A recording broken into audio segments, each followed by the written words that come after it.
By Bilal, though. You want to run that exact same pick and roll, but next time you want McCollum in it because he's a little bit more confident offensively. Night 3 of the game for C.J. McCollum. Are you kidding? Carrington driving the baseline. Spraying it over to C.J. Float game. His time expired. It's that type of night for C.J. It's just been an absolute clinic, whether it's been Sarr at the rim or C.J. and Kispert getting it done from the perimeter. Everybody, how did C.J. get that to go down? I do not know. With the left. Daniels loses it, taken away. C.J. gets it to go down. He has got 39 points. It's amazing what you can do out there on the floor for him. And, of course, wow. Oh, come on now. Come on now. Hey, C.J., what we doing, man? Chris Miller on the call. Who was that with Chris Miller last night on Monumental? That was not Drew Gooden. I want to say Chase, but I'm honestly not sure. You want to say Chase who? Chase Hughes, but I'm not sure. Oh. C.J. McCollum for the Wizards last night. First time I think we've come in with a Wizards highlight since probably opening night.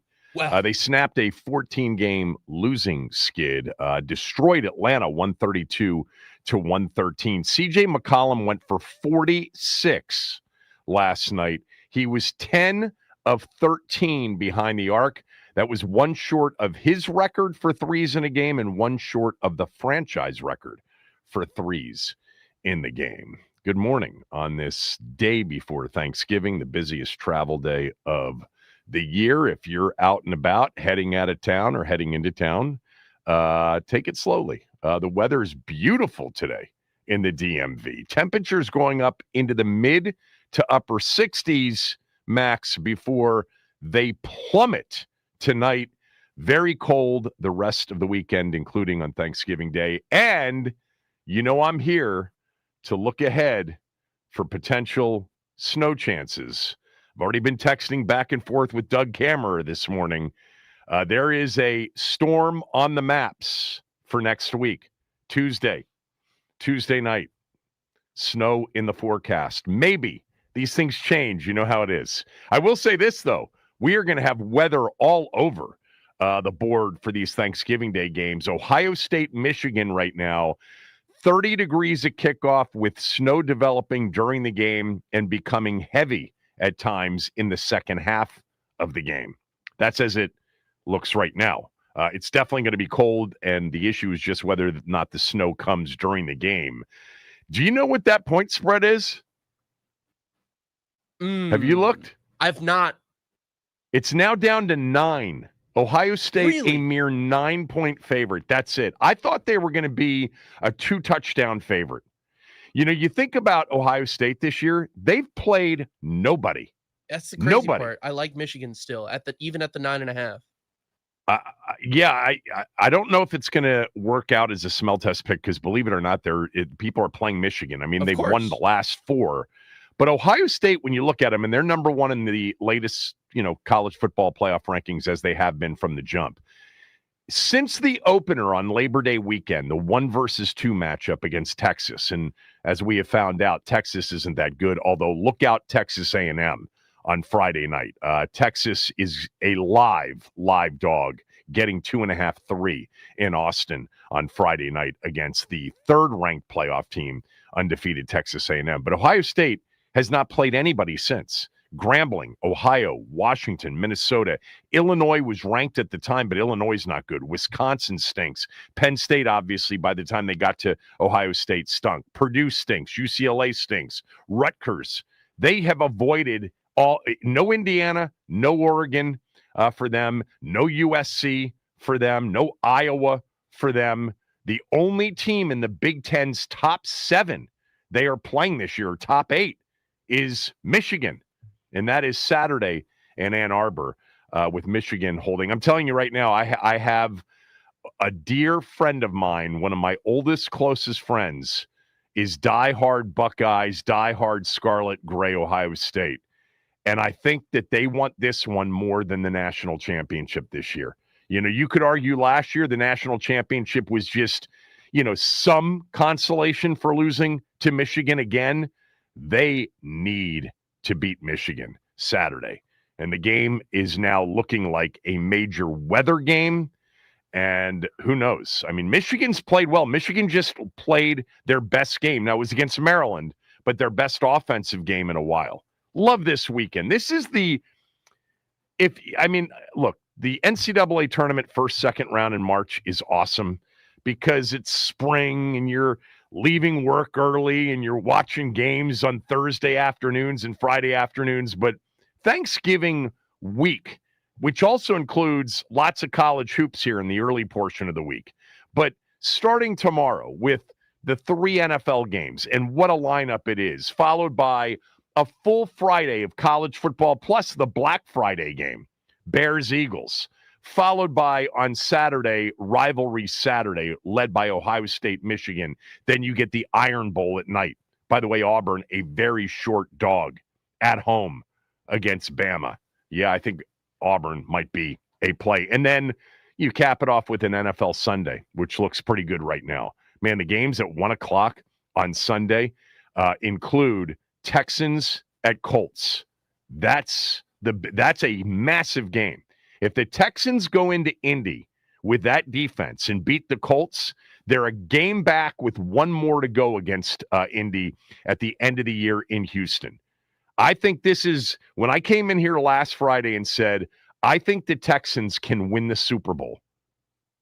I was not doing it as a bit. I think their defense is the best in the league right now. Cleveland's is probably the best, but they've got a better team offensively. If they beat the Colts Saturday in Indy, or Sunday in Indy, I think they're going to win the division. And then they're going to have home games when we get to January. And they're going to be tough to beat. But Sunday features Indy hosting Houston in the 1 o'clock window. And then in the 4:25 window, massive game, Bills at Steelers. I have no idea if Aaron Rodgers is going to play in that game. The Bills looking to bounce back off their loss last Thursday night at Houston. Pittsburgh looking to bounce back. The Pittsburgh-Baltimore thing is fascinating. Joe Burrow's going to start on Thanksgiving night against the Ravens. The Bengals are 3-8, but let me just mention, if they were to go into Baltimore and win against a Baltimore team that just isn't right. You know, I've been saying that for several weeks now, and now we know that Lamar's been hurt the entire time, playing hurt. He looks it. If the Bengals were to win that game, they'd be 4-8. Don't laugh. 2 games behind the Ravens with still another game against the Ravens left. They did get swept by the Steelers, but 9-8, 8-9 might win that division, the AFC North. Good football all weekend long. Of course, it concludes with a Sunday nighter in Landover, Washington hosting Denver, and then a Monday night game, the Giants at New England. Love this weekend. Favorite holiday by far. It comes without all of the, stress of gifts and gift opening and all of that. Just a meal, friends, family, football, and fun. And a lot of football this weekend. This is our football show today for the most part because we are off tomorrow and on Friday. I will have smell test picks on the show today for tomorrow and Friday. And then I'll have them on my podcast Friday for the weekend, but I'll also tweet them out, as will the Team 980's Twitter page. We'll tweet out the picks as well. So we've got that. We've got power rankings. We've got NFL buy and sell. Doc's going to jump on the show with us today at 12. He was out in Landover yesterday handing out turkeys and turkey dinners. Charch is going to join us today at 11:25. We're going to see if we can get Denton on to talk about this huge final regular season weekend of college football. Amazing we've gotten here. Lots to get to on the show today. Good win for the Wizards. I'm glad they snapped the losing skid. They had 45 in the first quarter last night, Max, and the 45th point came with still 2 minutes to go in the quarter. Like, they had a legit shot to go for over 50 in the first quarter. They missed, from that moment on, they missed 3 open threes that could have easily gotten them to 50 and beyond. I was not really paying attention, didn't watch this game. I did watch Maryland get absolutely bum rushed by a really good Gonzaga team. Maryland's just not ready for that. Not now. Long season. We'll see. There's some things about Maryland's team that I like, even in a blowout loss to Gonzaga. They have to play Alabama tonight at midnight. What's that line? That's going to be a double-digit line, I would imagine. In Vegas to finish up this Vegas Players Era Festival thing that makes no sense in terms of how they handled the standings and this last game. They were trying to explain it last night. I usually love that stuff. I tuned out. Great college hoops tonight. And, by the way, Gonzaga plays Michigan tonight in Vegas. That's a matchup of basically two of the better teams in the country tonight. So you've got that as well. All right, let's get to it. What do you got?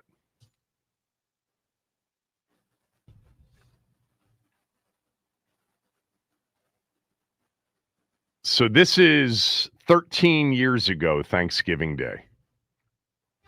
Happy Thanksgiving. Kurt, the roof is open. The weather is absolutely ideal on the 22nd of November, 2012. It is Thanksgiving in Arlington, Texas, in this matchup in the NFC East between the Washington Redskins, 4-6, and the Dallas Cowboys, 5-5.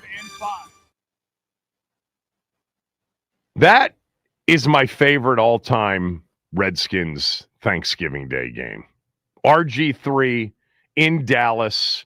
Remember, they'd come off the bye week at 3-6 with a win over Philadelphia. I was on the show talking about playoff scenarios because even though they were 3-6, there were those moments early in the season, the Minnesota game with RG3, obviously the opener against the Saints, a couple of moments here and there, and they had clubbed Philadelphia coming out of the bye week. And if they could get that game in Dallas, where they had never won on Thanksgiving Day, just maybe at 5-6, they would be back in the mix. As it turned out, they were. But that was, without question, my favorite Washington Thanksgiving Day game of all time. You know, Washington's played on Thanksgiving 13 times, 4-9 overall on Thanksgiving, with 2 wins in Dallas. Let's not forget that Ron Rivera and company got a win on Thanksgiving Day in Dallas. They also won a game at home in 2017 on Thanksgiving night against the Giants, and they won a game in Detroit in 1973. That's their only game against the Lions on Thanksgiving. Those are the 4 wins against Detroit in 73, against Dallas in 2012, the Giants in 2017, and the Cowboys in 2020. All of their losses, all of them, all 9 losses to the Dallas Cowboys on Thanksgiving Day. But that one was a treat. And early on in the game, Dallas was kind of controlling the play, and it was 3-0 at the end of the first quarter. And then we got what we saw all year long, you know, pistol, play action, RG3 looking downfield. Waxahachie, Texas. Runs a 4.42 40. Where's number 11? Griffin keeps it. He's got him downfield. Robinson for the touchdown. No flags. How about Aldrick Robinson in that game? 1 catch, 68 yards, touchdown. Aldrick Robinson could fly. It was 7-3 Washington, and they never relinquished the lead, and there was nothing better than the rest of that incredible 28-point second quarter. This was the 3rd touchdown, up 14-3 from their own 41-yard line. In this past April's NFL draft, play action. Griffin over the middle. He's got Garcon. And Pierre Garcon has got room to go. Garcon, touchdown. No flags. 21-3. And then they got the ball back at the end of the first half, drove it down the field. And I think, honestly, one of the better throws that Griffin made that year, back shoulder to Santana Moss for a touchdown with 5 seconds to go in the first half. Well, they're still trying to win back-to-back games for the first time. First down and goal, a shot into the end zone. The pass is caught. Touchdown, Santana Moss. And there it was, 28-3. They actually held on as Dallas got back into it a little bit, but they couldn't convert an onside kick, and Washington won the game 38-31. Their first ever win over the Cowboys on Thanksgiving Day. They had been really snake-bitten against the Cowboys over many years, starting, by the way, believe it or not, the first game they played against the Cowboys on Thanksgiving Day was 1968. None of us remember that. Some of you may remember that. And then, of course, the next Thanksgiving Day game in Dallas for Washington was the legendary, iconic, often referred to as the most memorable Thanksgiving Day game of all time.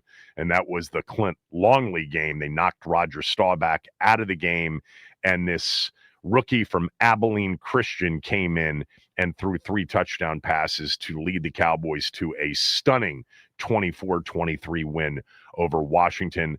Washington had other opportunities in 78. They got blown out by the Cowboys. And then there was a long period of time for Washington that went by between the 1978 Thanksgiving Day game and the next time they played on Thanksgiving, which was 1990. They went 12 years without playing on Thanksgiving, without playing the Cowboys. And that was Jimmy's first decent season. They didn't go to the playoffs that year. They finished 7-9. But they beat Washington, and Emmitt Smith pretty much announced that he was the real deal, rushed for 2 touchdowns and well over 100 yards. And then they played a really good game in 96. Remember, Washington in 1996 started off 7-1 and then ultimately cratered the second half of the season, missed the postseason. But a big game in that stretch was a Thanksgiving Day game against the Cowboys that they lost 21-10. Emmitt Smith with 3 rushing touchdowns in that game. The 2002 Spurrier game was known for Brian Barker's broken nose. Remember, he had the punt blocked and the helmet twisted around his head, and there was blood gushing from the helmet, and he had basically snapped his nose. 27-20 with Danny Werfel at the helm. They lost to the Cowboys. And then the next one was 10 years later. Another 10 years went by before they faced the Cowboys, and that was the game we just referred to. Certainly one of the most memorable games from that 2012 season. Part of that 7-game win streak to end the season, to finish 10-6 and to advance to the postseason as the NFC East champs. I can remember that day just thinking, wow, Robert Griffin III, Alfred Morris, this offense is unstoppable. And Griffin didn't even have one of his big running days that day. He was 7 for 29. Remember, he was not yet an injured player.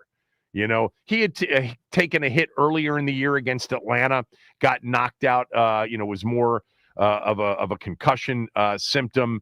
He took a big hit, remember, in that Cincinnati game, but he hadn't had the serious knee injury. That came against Baltimore a few weeks later when Haloti Ngata hit him in the open field. But Griffin on that Thanksgiving Day, 19 of 27 for 304 yards, 4 touchdowns, 1 interception, just 7 carries for 29 yards. Alfred Morris, 24 carries, 113 yards. Washington rolled up 437 yards of offense.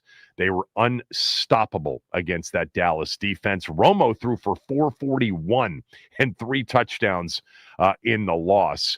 And it was, one of those big days where he just spread the ball around. Garcon had 4 catches. Josh Morgan had 5 catches. Santana Moss had a catch. Niles Paul had a big catch. Hankerson. Logan Paulson had 2 catches in that Thanksgiving Day game. Brandon Banks had a catch. And Washington had won their second in a row out of that bye week. And, of course, it would then turn into that incredible run down the stretch to make the postseason, ending on that, infamous January day in Landover against the Seahawks when everything came crashing down. We've talked so often about the eventual documentary or 30 for 30 that will be done on RG3's time. in Washington. You know, the incredible 2012 season and then the immediate fall from that perch.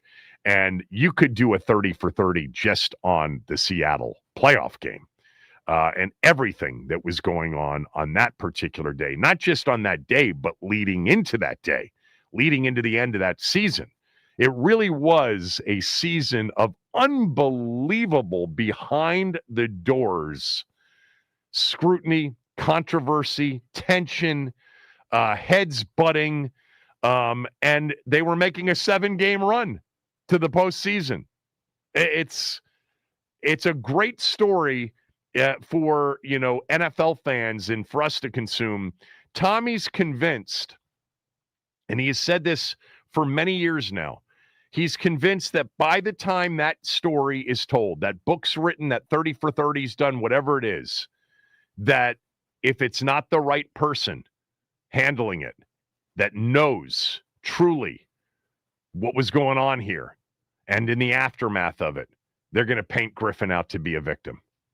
And I don't know that I totally agree, but I could see that being one of the outcomes. And of course, all of us that followed the day-to-day, everything, we're the ones that know the outside NFL world still thinks that RG3 was somehow done terribly wrong here in Washington. But I'll tell you what, man, that season, not giving it back, not giving back last year either.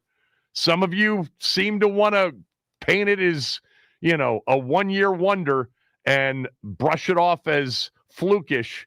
2012 turned out to be definitely a one-year wonder and borderline flukish, especially when you consider what Kyle and Mike did to make that offense what it turned out to be. Look, they were up 14-0 in that playoff game. They were headed towards a divisional round game in Atlanta, where I would have given them a chance had RG3 been healthy. No doubt, given them a chance. And then it would have been San Francisco had they beaten Atlanta in the NFC title game at Candlestick. And I don't think that they were good enough to beat that 49er team that year. That was the year that ultimately the 49ers and Jim Harbaugh faced the Ravens, Joe Flacco, and John Harbaugh, the Harbaugh Bowl. But Washington had really their best chance until last year over the Snyder era to advance deep into the postseason. But 14-0 up, tweaked the knee, then the knee came to a cratering halt on that field. And that was it. And that was pretty much it for good for RG3's career, especially when they ran the Shanahans and but the Shanahans out of town because he was their best bet for a resurrection off that knee injury. What a season, though, man. So many memories. And 13 years ago, Thanksgiving Day, that's my favorite all-time Redskins Thanksgiving Day game. I mean, is there even a close second? I mean, in terms of memorable for those of us that were alive and can remember the Clint Longley game, obviously that was a devastating loss on Thanksgiving Day. And really the rivalry was, you know, it was the number one rivalry in the game, number one rivalry in sports, really, at that point. But 2012, wow. And then the next week, they beat the Giants on Monday Night Football, beat the Ravens in overtime the following week. Then RG3 injured. They went to Cleveland and won with you-know-who at quarterback. They came back, beat the Eagles, and then, of course, closed the regular season with the NFC East walk-off win over the Cowboys. Walk-off meaning, this was win or go home for both teams. They won 28-18. And Alfred Morris was really the star of that game, rushing in that game for 200 yards and 3 touchdowns. Thanksgiving Day. Good memories, but not many of them. Just a couple of them in 2012 was the highlight of that. One other quick, what do you got? I saw this from Joe Ferreira. He is, kind of the NFL playoff scenario guru. So heading into week 13, There are no playoff clinching scenarios for this upcoming NFL season. 31 teams remain alive for the postseason. The Giants are the only team that's been eliminated. The earliest exit, 6 weeks to play for any team in 5 years. Now, Washington can be eliminated mathematically from the playoffs this weekend. I'll tell you how it happens when we come back. Kevin Sheehan Show, the Team 980 and the Team980.com.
We can be eliminated. That was a beauty. That was New Year's Day 2023 after the 2022 season. Grant Paulson asked Ron Rivera, or informed Ron Rivera after they lost to the Browns at home, that they could be eliminated later in the day, and he had not a clue. So There are teams. There's only one of the 32 teams that's been eliminated so far. The Giants are out. The earliest we've seen a team eliminated from the postseason since 2020. But several teams could be eliminated this weekend. Tennessee, Las Vegas, the Jets, the Saints, and, yes, Washington. Here's how it would happen. Washington's eliminated from the playoffs mathematically with A, a loss, B, a Green Bay win, C, a Seattle win. Green Bay plays this weekend Detroit on Thanksgiving. The Seahawks play the Vikings on Sunday. But then D, what needs to happen is that the Philadelphia-Chicago game on Black Friday has to end in a tie. So the chances are slim that Washington will be eliminated from the postseason this weekend, even with a loss. I mean, I guess we could see a tie and then a Green Bay win and a Seattle win. That would be, by the way, if Washington were eliminated, all right, this early, all right, heading into week 13, it would be the earliest they've been eliminated mathematically from the postseason since 1963. I would have thought at some point during the Snyder years, we were eliminated mathematically this early. But apparently not. And that is with 5 weeks to play. The last time Washington was eliminated mathematically with 5 games left was 1963. Now, plenty of seasons where, practically speaking, they were eliminated. And I'd put this year into that category. Despite the efforts of a few emailers yesterday to keep the hope alive, because they still play Philly twice and they play Dallas one more time. And Dallas and Philly's schedules are really rough the rest of the way. This team's just not good enough.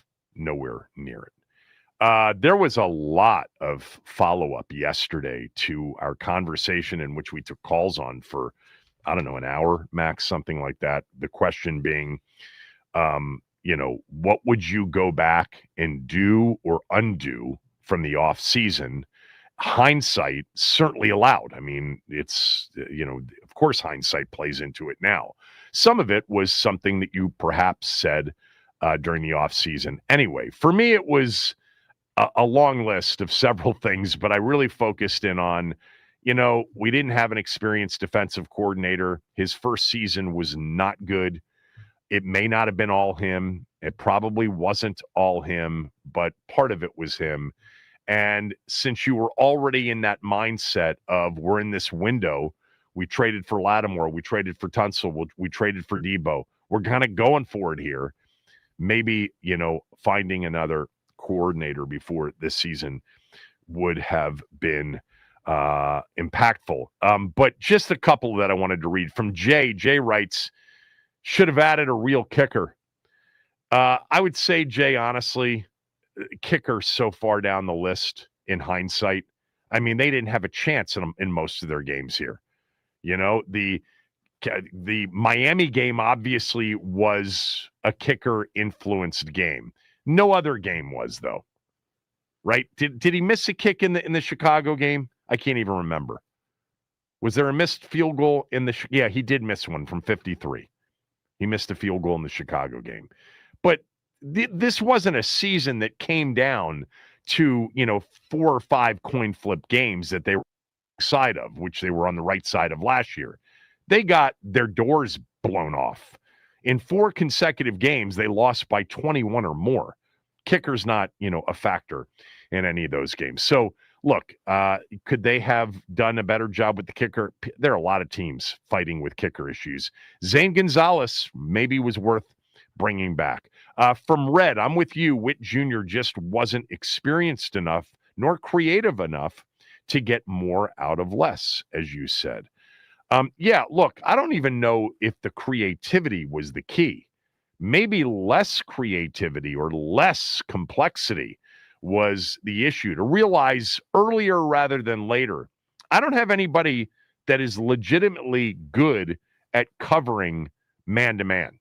maybe we need to do something different. And we saw some differences with Quinn against Miami. We also saw a different opponent in Miami than the one Joe Witt Jr. had faced against Detroit, Seattle, and the Chiefs and the Cowboys in 4 straight games, to be fair to him. And then from James writes, it's all about the receivers. They let Diami go. They let Zacchaeus go. And what in God's name happened to Jamison Crowder? There's no doubt that they would have been better off this year on offense, even with Mariota quarterbacking in some of his games, had they had more familiarity out there from last year and more depth out there from last year.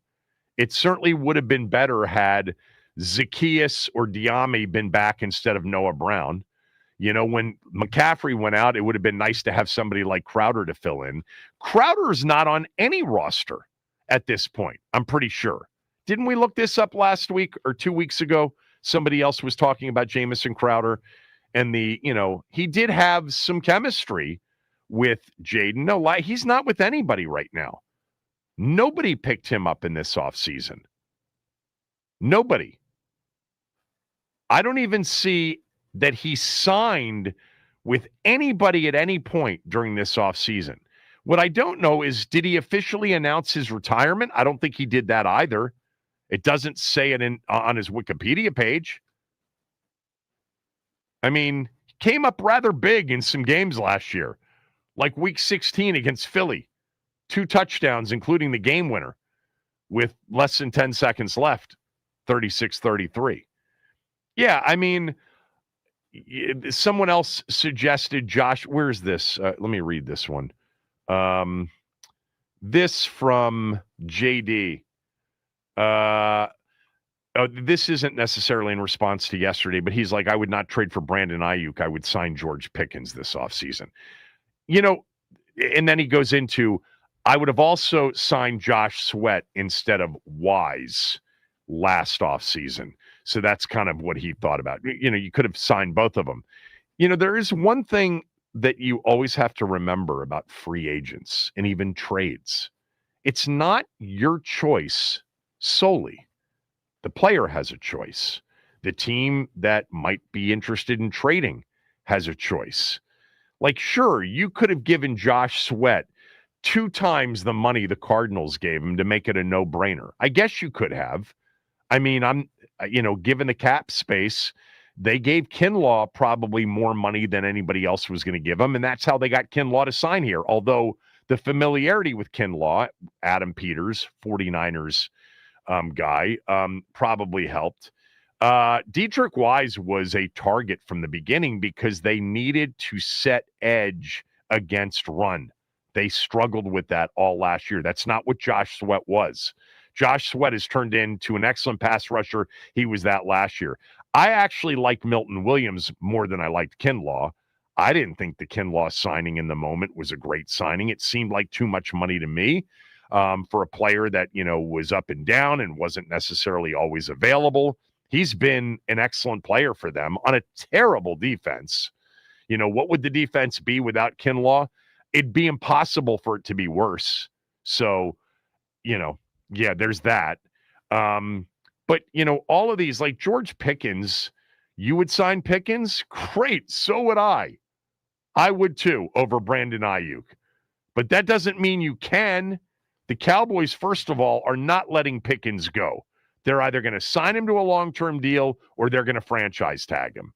There's no way Dallas, even if they don't make the postseason this year, isn't coming back next year with Lamb and Pickens as their starting wide receivers. I guess there is a chance. Pickens says he's going to hold out, if they slap the franchise tag on him. Cowboys, don't have anywhere near the cap space Washington has. They've got a lot invested in CeeDee Lamb, a lot invested in Dak Prescott. We know that. But just because there were players out there, and a lot of you, mentioned players that you would have signed, it's not, first of all, when we used to have this conversation, more times than not, Washington really didn't have a chance to sign those players. Nobody wanted to come here. There was the period between 2000 and 2010 before Bruce Allen got here, where they just overpaid everybody 20 to 30% above the market, and that lured players here, even though it was like, this place is horrible. But Snyder was such an absolute mark that he overpaid everybody by 30%. So that's how he got people here. Bruce said, you can't do that. There is this thing called the salary cap. And by the way, it ruins chemistry with certain guys that you're not paying that were here. And then he became super cheap, and they would sign middling players to great deals, but the players were middling, but the bottom line is it's not just your choice. Yes, Washington's more competitive in the free agent market now without Snyder owning the team and with grown-ups in the organization. And we saw, the agent survey that Ben did in the offseason that reflected how much the opinion had changed on Washington. Adam Peters, highly respected. Ownership, highly respected. Quinn, off the charts, highly respected. Place is good culture now. Place people don't mind coming to, actually want to come to. So you have that, but still, the player, when he's an unrestricted free agent, has the choice. I definitely, in hindsight, and it's not like I was worked up over it in the moment, so I'm not going to act like I, was all over this thing, because I wasn't. But I really do think it would have been nice to have De'Ami Brown back. He signed a 1-year, $10 million deal in Jacksonville. He's not a number one wide receiver, but he had really good chemistry with the quarterback. He fit nicely in the system, in the Kingsbury system, and he was really coming on and coming into his own at the end of last year. I mean, his last, I think I did this yesterday with a caller, and I'm forgetting who it was. But if you go back to last year's, end of regular season, he had 5 catches for 56 yards in that win over the Eagles. Huge.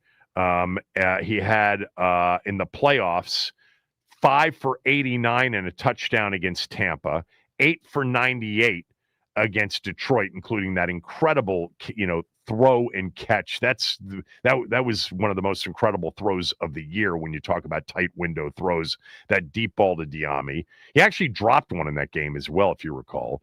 And then even against the Eagles, where the offense, moved the football against Philly in that NFC Championship game better than the Chiefs did in the Super Bowl. He had 5 catches for 42 yards. So, over his last 4 regular season games and then the 3 playoff games, he had 36 catches in 7 games. So he was, coming into his own.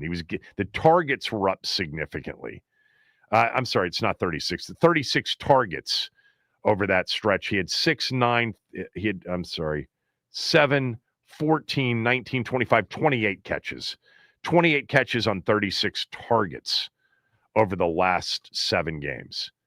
That may have been a player, because of his speed, because of his versatility, it would have been a nice player to have kept. Would he have become the number one with Terry out and with Noah Brown out and then with Luke out?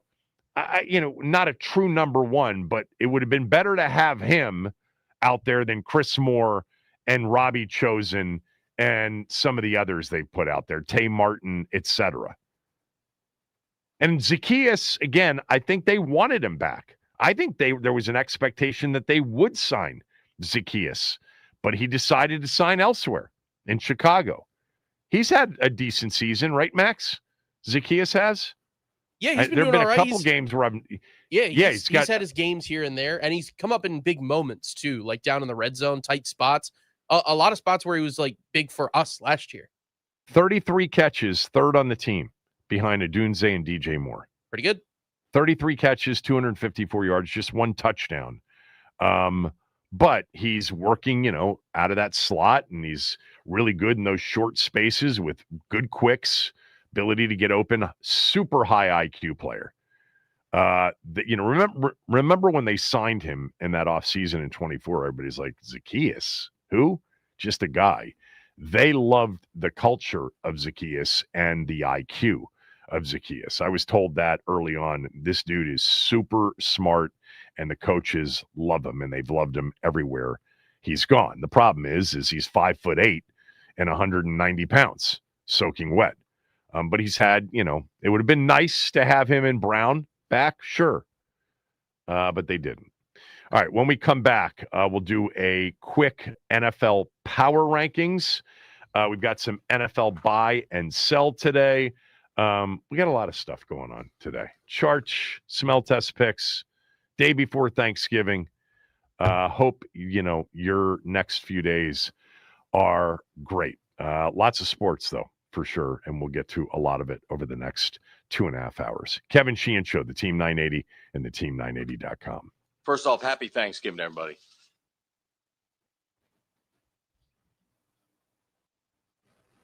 All right. Happy Wednesday, everybody. We have some breaking news. The Washington Wizards have won a basketball game. An insane night for CJ McCollum, notching 46 points, 5 rebounds, and 4 assists. And Alex Sarr with quite a performance as well, earning his 6th double-double of the season. The Wizards get the win over the Hawks 132-113. Tonight, your Washington Capitals get underway versus the Winnipeg Jets. Logan Thompson expected to be in net for the Caps. Puck drop scheduled for 7 p.m. Pregame gets going over on 106.7 The Fan at 6:45. Plus, right here on the Team 980, we have multiple college hoops matchups to cover. The Virginia Tech Hokies take on Colorado State in the battle for Atlantis. Tip-off set for 5 p.m. Pregame coverage gets rolling at 4:30. And then late night, we've got some Maryland basketball on tap, taking on Alabama in the Players Era Tournament out in Las Vegas. Tip-off for that one set for midnight Eastern time. Pregame coverage gets started right here on the Team 980 at 11:30. This update is sponsored by the Team 980 YouTube page. Just open the app, type at the Team 980, hit subscribe. Kevin Sheehan is live every day from 10 to 1. You can catch programs like Take Command and Denton's Office throughout all of football season. Don't forget to hit the like button whenever you do decide to join us and turn on notifications to stay up to date on all things DC sports. And that is what's trending.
NFL Power Rankings on the Team 980 presented by Paramount Plus. You can't count on much, but you can always count on Sundays with the NFL on CBS and Paramount Plus. Watch your local NFL game live every Sunday all season long. Visit ParamountPlus.com/NFL to get started today. This is hard, man. I mean, after the top two teams, which were my top two last week, it's really hard.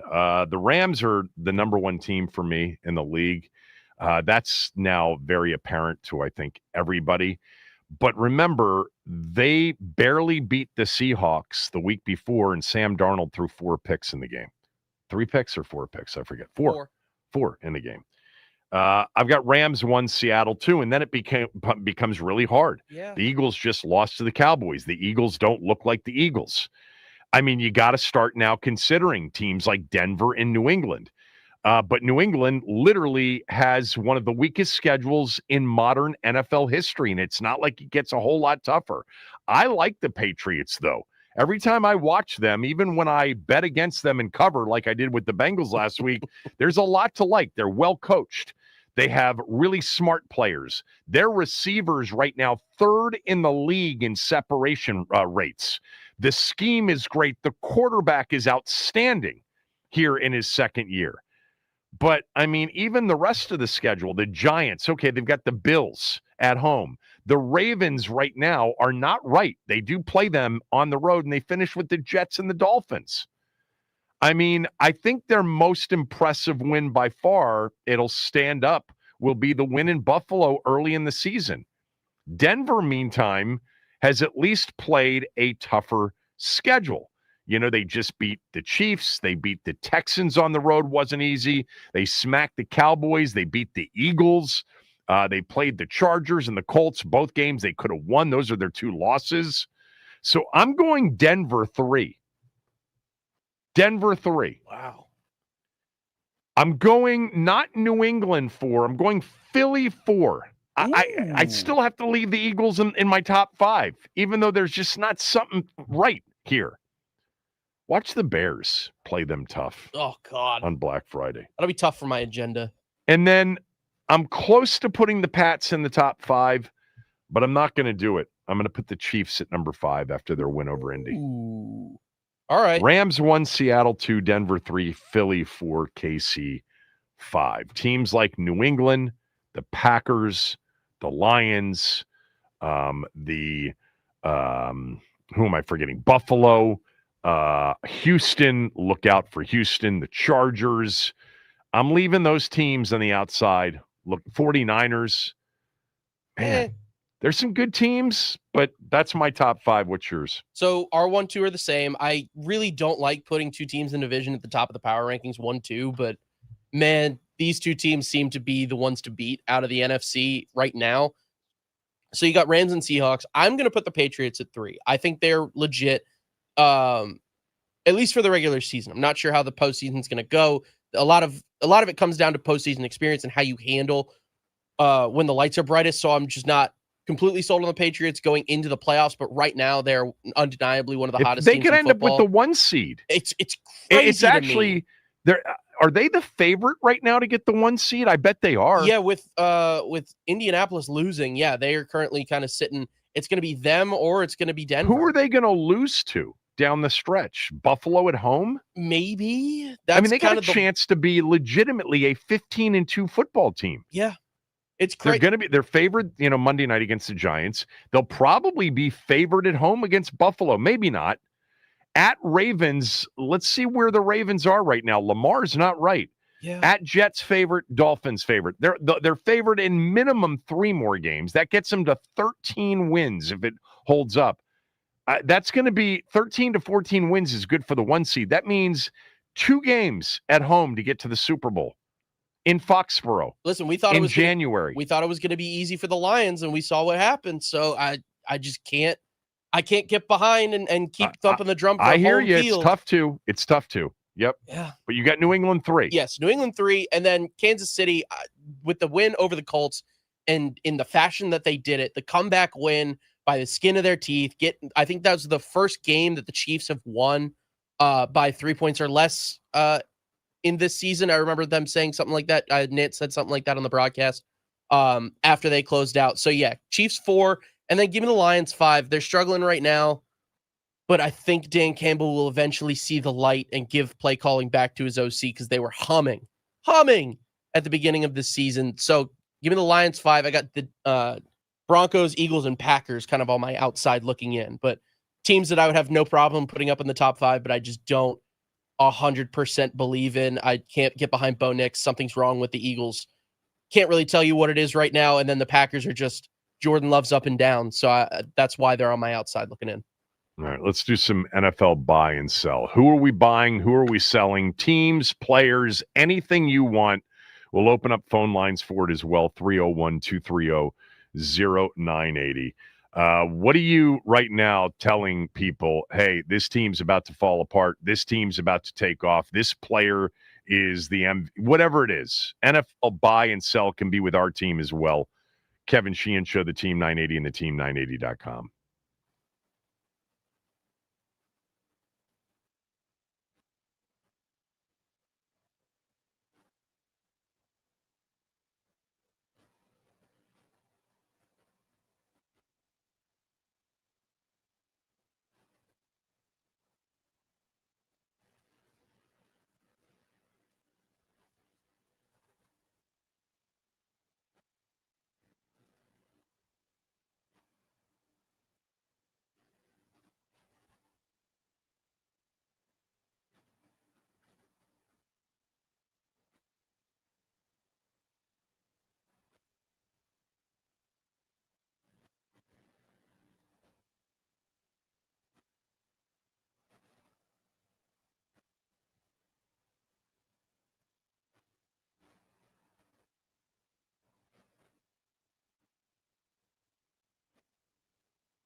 All right, NFL buy and sell. You got to buy something, you got to sell something. 301-230-0980. 301-230-0980. I know I have focused on this division a lot this year, but I'm going to stay on it. I'm buying not just the Steelers, but anybody but Baltimore in the AFC North. And that includes the Cincinnati Bengals, who play the Ravens on Thanksgiving night. They also play the Ravens in 2 weeks. They also finish with the Dolphins, Cardinals, and Browns. They do have a game in Buffalo mixed in. But if they could get to 8-9 or 9-8 with a sweep of the Ravens, they could be in the mix in the AFC North. The Steelers, are banged up, obviously, at quarterback. They don't really want to go with Mason Rudolph another week. They'd love to have Rodgers back for this Buffalo game, but they really need him back for their 2 games against the Ravens. But they also play the Lions. They play the Bills this weekend. They are right now a team that's lost, 3 of their last 5, 4 out of their last 6. They're 6-5. This division could be won at 8-9. Now, the problem with the Bengals is they got swept by the Steelers. But if they sweep the Ravens, then you got an absolute quagmire, as they used to call it back in the day. Messy, muddy in the AFC North. I'm buying anybody but Baltimore to win that division, and I'm also buying that nothing more than 9-8 wins that division, and 8-9 with a bunch of tiebreakers could win it. That's the AFC North we're talking about, one of the great divisions of this era. Baltimore, I know what they've done. They keep winning here, 5 in a row. I mean, the Vikings, Browns, Jets, Dolphins in the last 4. They beat the Bears at home a few weeks ago now, a month and a half ago, but they just don't look right.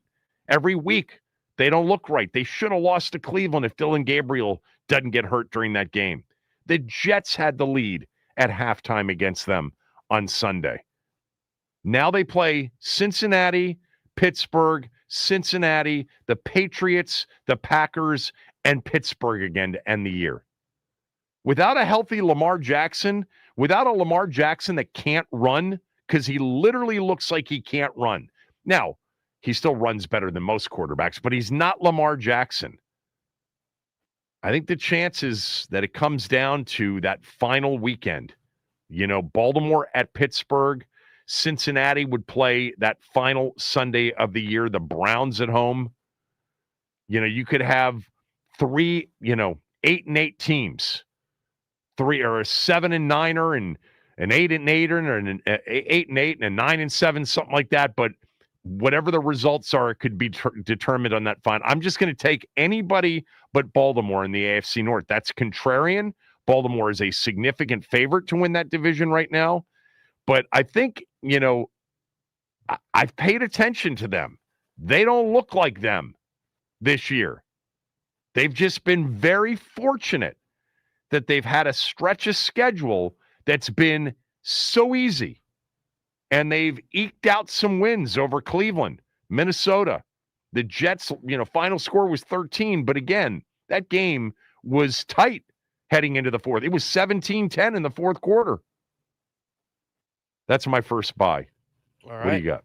So my first buy, we're going to take it down to college football. Texas. Whoa, I didn't know we could do that. I thought it was NFL buy and sell. No, we've done both.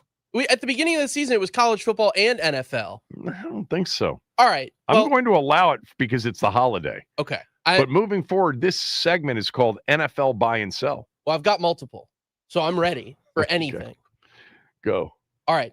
Texas, first 3-loss team to make the college football playoff. They get a win over Texas A&M this weekend. That is my buy. I think they can do it, man. If they get that win over A&M, dude, they got all of it behind them. I could see them getting slid right in as an SEC team for 9-3 to make the playoff. What do you think? We got Denton on the show later on my list of questions for him is what if Texas beats Texas A&M? Because I think they're going to also. It's going to be chaos. I can't wait. And what if Texas wins? What if Michigan wins? What if Mississippi State wins? What if? That would be nuts. I mean, you could have, what if Bama loses to Auburn? Like, there's a lot of chaos. These are all possibilities, too. When you look at the matchups, they're not crazy. Mississippi State could win the Egg Bowl. Texas is only a 2.5-point dog against A&M. Alabama has trouble always, at Jordan-Hare. They're only a 5.5-point favorite. And then Michigan, snow game in Ann Arbor, cold. Ohio State's played nobody. Michigan's only a 9-point dog. I thought that was going to be 14 plus. I could see that. All right, back to NFL buy and sell. That's what we're doing here. All right. NFL buy and sell. All right. So I am now going to buy the Green Bay Packers in the NFC North. Something's wrong with Detroit. I'm not buying Chicago. No. They were, they have the best defense of the three teams. I don't think there's any doubt about that, right? Green Bay's defense of the three teams in the NFC North vying for the title, they've got the best defense. I think they're going to win tomorrow in the early game at Detroit. And if they do, that is a sweep over the Lions. That is potentially, with the Chicago loss to Philadelphia, sole possession of first place. Green Bay plays the Bears twice the rest of the way. They get the Vikings. They get the Ravens at home. They do play at Denver. How about a Green Bay at Denver game in December? Ooh. That looks enticing. They've been better here recently. I like Jordan Love, man. I like Jordan Love, but man, he does confuse you sometimes watching him. No doubt. They'll get Josh Jacobs back. They've got Christian Watson. They've gotten healthier. That defense is nasty. I'm picking Green Bay to win the NFC North. I mean, that's a tough division to call right now. Like, nobody's picking the Bears. What are the actual odds? I'm assuming Detroit's the favorite, right? Yeah, let me pull it up real quick. Let me get to that NFL tab. I'm going to assume that Green Bay is a slight favorite right now to win the division. Oh. They are plus 130, Detroit at plus 160, and Chicago's at plus 300. So Chicago, even though they have the current division lead, 3-1.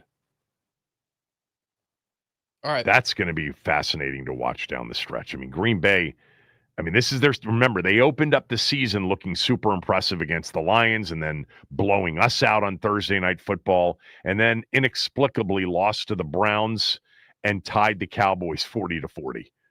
13-10 loss to the Browns the next weekend. It's 40-40. It's a crazy season for them.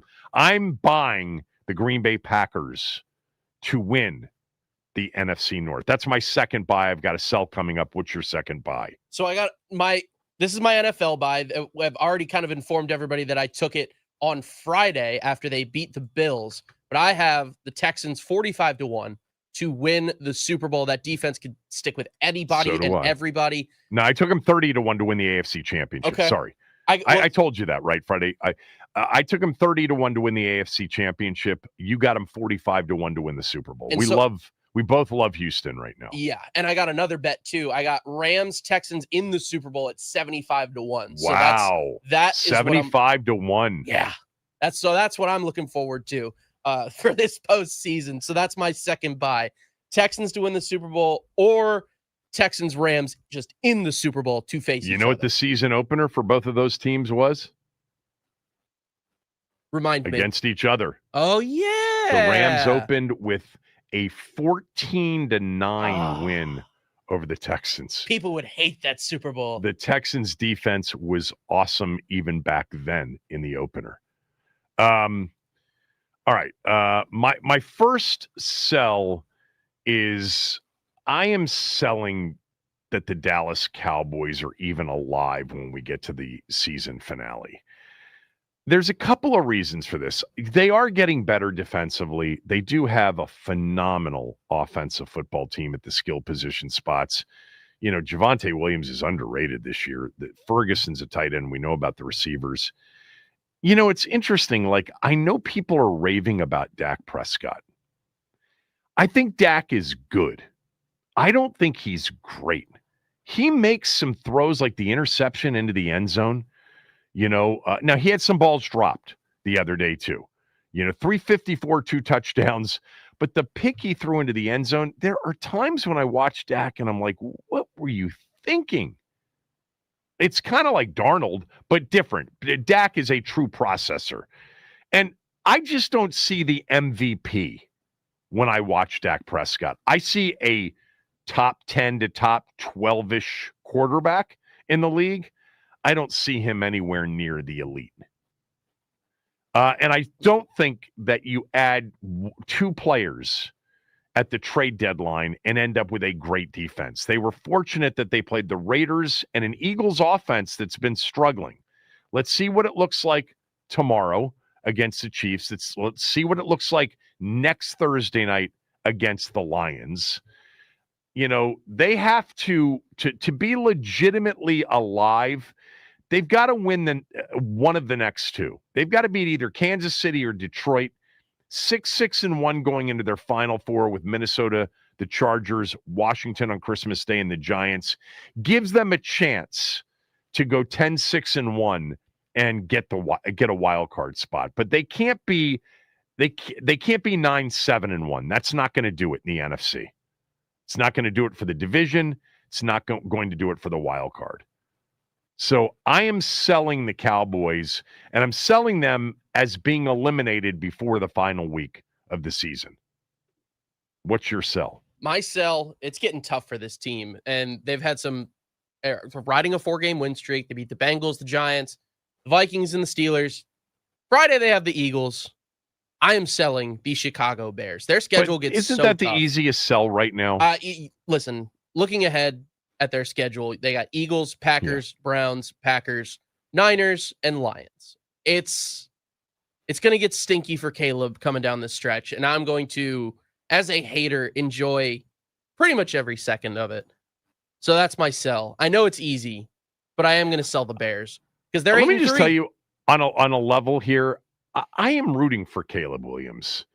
I mean, he's a Gonzaga kid. I know so many of the parents that were of guys that were in school, and people like Caleb Williams that have gotten to know Caleb Williams. I did an event with him a year and a half ago, and a really nice, young man. And there's always this level of scrutiny for the number one overall pick, and he's not been perfect, but I'll tell you what, man, he has proven to be a big-time gamer.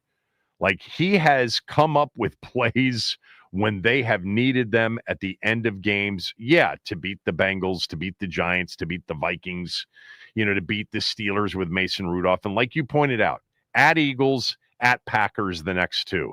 Then it's Myles Garrett in that defense against Cleveland, and then they finish with Packers, Niners, and Lions. But I'm rooting for Caleb. I don't dislike Caleb Williams at all. I know too many people that think that, a lot of the way he's been portrayed has been unfair. So go get him, Caleb Williams. I don't see the Bears being a team that wins that division. I think the Packers win that division. But it's a good Black Friday game. It's going to be great. I'm looking forward to it. Yeah. All right. You got anything else? Oh yeah, I do have one more sell actually. Okay. So this one is kind of AFC South. It is AFC South related.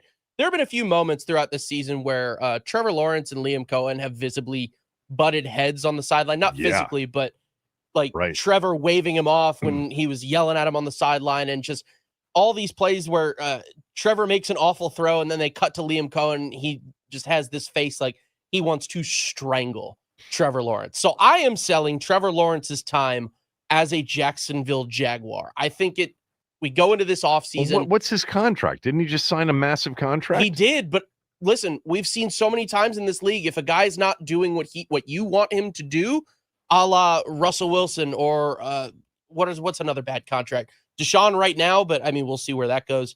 But they can't get, just so you know, they can't get out of that contract comfortably until 2029.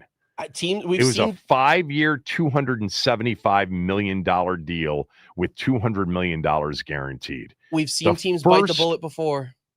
You're not taking dead. If they moved on from him, the dead cap next year is $120 million. Okay, all right. It's impossible to move on from Trevor Lawrence. He's not. It's interesting because they're what, a 7-4 football team right now? Are they 7-4? Mm-hmm. He's thrown for 2,407 yards at a 59.8% completion percentage, 14 TDs, 11 picks, and he's been sacked 29 times. I still think Trevor Lawrence looks like he looks the part. I still think he's a competent quarterback. It's just the personality clash between him and Cohen. Yeah, I no, think is Liam Cohen is he seems to be a bit of a, a little much. Yeah, a little bit much. Trevor Lawrence, let's not forget, just turned 26 years old. Yeah, he's young. Yeah. I'm not out on him entirely, but I am. I think the Jags are going to look to do something there. NFL buy and sell if you want to weigh in, 301-230-0980. Anthony, go ahead. So, Kevin, I'm going to sell that we have a secondary problem. I think our secondary problem is lack of a pass rush problem. If you notice on a lot of the plays, the cornerbacks are there. It's just the dropping the dime. They were there against who? Did you watch the Detroit game? How many times has Lattimore been right there with the receiver, and it's been a perfect throw? Lattimore had some of those, but they have had a major problem communicating in coverage all year, especially when they were in man coverage. And I'm not talking about communication. And you and I both could have been wide open if we had played for Seattle or Detroit on those two particular days. No one was close in that game. I'm not talking about the communication problem. I'm talking about just physical ability to run with somebody. Yes, to run with somebody one-on-one. The quarterbacks are getting, I bet they're at least a second above the league average in time to throw for the quarterback to throw the ball. So they do not have a good pass rush rate right now. That's 100% true. And the two are very much connected, as you and I both know. But I don't think they're – do you think they're going to give Lattimore another year? No, I don't. One, because of the injury, and two, if there's a vibe is not right there for whatever reason. That's right. I feel that there's a vibe that isn't correct there. Right. And on the buy side, as much as I hate to say this, as presently constituted, I think the Cowboys are a buy for next year. They're a what for next year? I'm sorry. They're a buy for next year. That you're buying the Cowboys for next year. Got it. As much as I hate to say it. I know. Well, I mean, look at what the Pickens thing, the addition of Quinnen Williams. Yeah, and what they could potentially do in the offseason. I'm with you. Thanks, Anthony. Let's go to Gary in Upper Marlboro. Buy and sell NFL-wise. Go ahead. Hi, Kevin. How are you? Good, Gary. All right. I am selling Chicago, okay? And that's related to my buy, and that's the Dallas Cowboys for this year, okay? I think Chicago, based on their schedule, will not make the playoffs, and I think the Cowboys grab the last wild card spot. And you say they only added 2 players. They didn't just add 2 players. They got Overshown back. Yeah, Overshown getting back is big for them. Good point. Yeah, he looks really good. And they are getting healthy in the secondary. They got ravaged in the secondary for the first half of the season, Kevin. They were down to like their 5th and 6th cornerback. Now they got Ravel back, okay, this kid that a lot of people thought was the best corner before he got his knee blown out at the end of last season. He's back. He's played pretty well. He's long. He's fast. And, you know, they have Bland. They have these other backups back. They got both safeties back. They were playing without both safeties for a lot of those games. Kevin, I think that is a very, very solid football team. And I think they can beat Kansas. Yeah, well, of course they can beat Kansas City. They can beat the teams left on their schedule. They're capable of it. But you just look at the NFC right now, especially with the 49ers winning some of these games against, not great opponents necessarily, but they're winning the games they're supposed to win. And they've got the Browns and the Titans and, left. I mean, they're going to get to 10 wins. San Francisco is going to get to 10. And right now they're sitting in that 7th spot. Detroit is sitting there, at that 8th spot, a half game back. Dallas would have to get to 10-6-1, okay, which means one more loss they're allowed to have a legitimate chance, and that may not even do it. because 11-6 could be the 7 seed like it was last year again in the NFC. That's all I'm saying. I agree. I agree with you.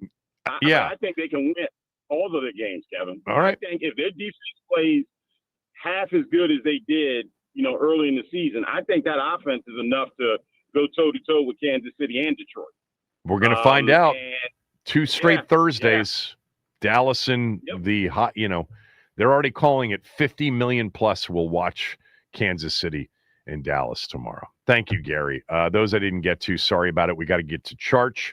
We'll do that after these words from a few of our sponsors.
You know what's missing from Charch's latest retweet?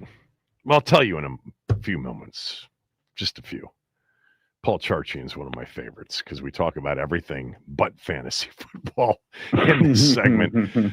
How many other people do you join, John wants to know, where you're the fantasy football guru and you don't talk about fantasy football? Well, probably nothing quite like we do. We have what we've got is special. What I like about chatting with you is we get history of the NFL. If we don't say so ourselves.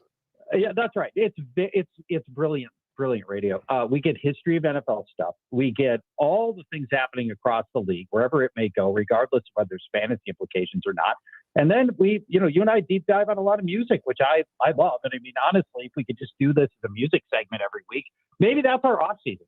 We'll just come back every week and do this every Thursday. Today, Wednesday, but every Thursday, and we'll just talk music for the rest of the year. That'd be great. So you retweeted somebody who tweeted out, if you could meet one of these icons, who would you share a drink with? And it's a list of 3, 6, 9, 12, 15 stars / pinup girls of the 40s, 50s, maybe 60s. And there's a missing big one in here. I mean, and it's so interesting because my longtime radio partner who joins me twice a week on my podcast, Tom Lavero, you remember Tom. Yeah. Tom and I did, I don't know, like 9 months ago, we did kind of a pinup girl segment. You know, pinup girls don't really exist anymore in the age of internet. Yeah. But they go back to really the 40s and 50s is where it started. But it came off of the heels of me watching the documentary on Jane Mansfield called My Mom Jane, who is Mariska Hargitay's mom. And I don't know if you know this story of Jane Mansfield. She was killed in a car accident. By the way, decapitated. Sorry for Yeah, it was really bad. But she was brilliant. Like she was the opposite of like the stereotypical ditzy blonde. She apparently was outrageously intelligent, and the whole thing was an act. Her story is really, really interesting. They called her basically, the New York Times called her the best combination of beauty and brains in show business. She had like a reported IQ of like 175 or something like that. But she's not included in this tweet at all. And should be. I mean, absolutely should be. I remember seeing an old episode of the Dick Cavett show, which predates me and you, but I was, just watching old TV on Tubi or something and saw Jane Mansfield with all her kids, and she was sharp. Really, really sharp. Yeah. But can I, if you don't mind, if you want to talk about brilliant, beautiful pinups, the conversation has to go to Hedy Lamarr because it's insane. Yeah. Her story. Can I tell you a little bit about Hedy Lamarr? Yes, and then I want to come back and just tell you one more thing about Jane Mansfield. But go ahead. No, go ahead. Let's wrap Jane Mansfield, and then go ahead. So you know who Mariska Hargitay is, right? Law and Order. Yes, absolutely. Okay, I'm not a Law and Order person, but I know who she is. So she is the daughter of Jane Mansfield. Mm-hmm. She and her brother were in the car. She was 3 years old. No. And survived only because somebody suggested to the emergency people who came and were about to clear everything out that there may be kids in the car, and they were literally underneath the seat. No. And they went in and saved their lives. And she and her brother survived the crash. And there's a long story. You know, her father was oh God, I'm forgetting his name. He was a big star too of the day. Mickey Hargitay. He was a big bodybuilder, and he was married to Jane Mansfield. There's all kinds of weird stories associated with this, but it's a fascinating documentary, and like I've recommended it before. It's Mariska Hargitay's essential findings about everything about her mother, and then a lot about this incredible accident that took place. It took her life at a very young age. But anyway, all right, about Hedy Lamarr. Hedy Lamarr. So she was absolutely an icon through much of the 50s. Her story is insane. She grows up in Austria, and even by the age of 12, she's so shockingly beautiful. She's winning beauty contests in Vienna. And by the time Hedy Lamarr is 16, she has forged a permission note from her parents to allow her to skip school to start working on films. And she starts taking small acting parts. And then at the age of 18, she does a Austrian film called Ecstasy, which is at the time the most scandalous piece of film ever made. It has a brief nude scene and, God forbid, female sexual enjoyment. And the movie gets banned everywhere, but it has this massive audience, right, of underground people that are seeing it. She picks up a stalker, a guy who's making arms for the Nazi government. This is pre-war. And he ends up tracking her down. They end up married, but she's very unhappy, married to this Nazi arms dealer.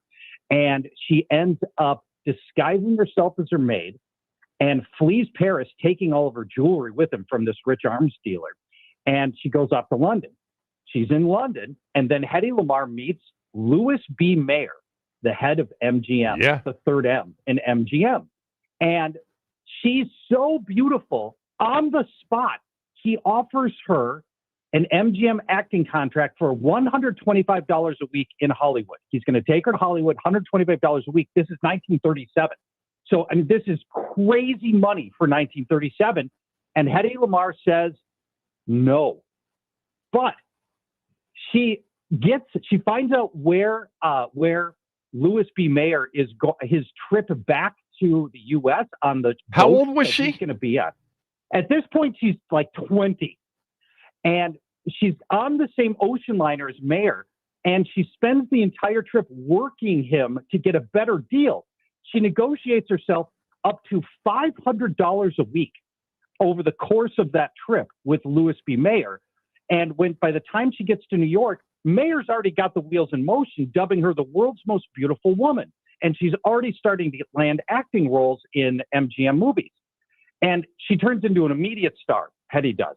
She's starring with Clark Gable, Spencer Tracy, Jimmy Stewart. She's sharing screen time with Judy Garland and Lana Turner. I mean, her popularity was so popular then. There was a stretch during the war, a 10-day stretch. She sold $25 million worth of war bonds, which is the equivalent of $500 million in today's dollars in 10 days. And she wasn't a half-bad actress. She was good enough. Her English was never great, but she was a good enough actress. Then here's where the story gets really crazy for Hedy Lamarr. She's dating Howard Hughes. And Hughes realizes that she is of extraordinary intellect. And Hedy's got all of these ideas for tinkering with stuff at the engineering level. And so Hughes starts putting a team of scientists around her. And here's Hedy. She's got no formal training in aeronautics or engineering or anything else. She starts redesigning his planes. and then, get this. It's World War II. The Allies have got this problem with all of the German U-boats in the Atlantic. Right. And part of the problem is that the Allies' anti-sub torpedoes don't work because of signal jamming, right? So the Allies would fire up a torpedo. The torpedo is trying to find the boat, but there's signal jamming, and the Allies couldn't get the torpedoes to hit. Hedy Lamarr, at the height of her international acting success, invented frequency hopping, the technology that broke the German radio jamming. Frequency hopping allowed the signal transmission to the torpedo to hop from frequency to frequency to frequency to frequency every few seconds, and then you could maintain the contact with the torpedo. Nobody had ever done this before. Frequency hopping was such a big breakthrough. She files a patent for it, and ultimately, the patent gets denied because the patent office doesn't believe that Hedy Lamarr could actually do this, and it's more probable that she's a Nazi spy than it is that she actually invented frequency hopping. Now, frequency hopping, 80 years later, is the basis of Wi-Fi, broadband, GPS. Had she landed that patent, Hedy Lamarr would be the richest woman in the world. But the patent office didn't believe that a woman, especially a beautiful woman, was actually the inventor, and they didn't let her have the patent. Hedy Lamarr. That's incredible. That is such an unbelievable story. I mean, nuts? By the way, I'm looking at her Wikipedia page. Just, another fun fact to know and tell about Hedy Lamarr. She was married 6 times. 6 times. 6. Yep. You can't. So she must have been, and beautiful and super smart and maybe a little bit difficult too. But I think quite a bit. Yeah. Tell me what I'm thinking of here, because I can't remember the details. I forget which of the monkeys had a father who had a patent on something that essentially the family was beyond wealthy. Do you know the story I'm talking about? I don't, but I think it's going to be Mickey Dolenz. Is it Mickey Dolenz? I think is going to be the winner of this. If memory serves, I think he was the one that was born wealthy out of this group. But yeah, there's. I want to say may have been his mother who had a patent on something. I gotta find it.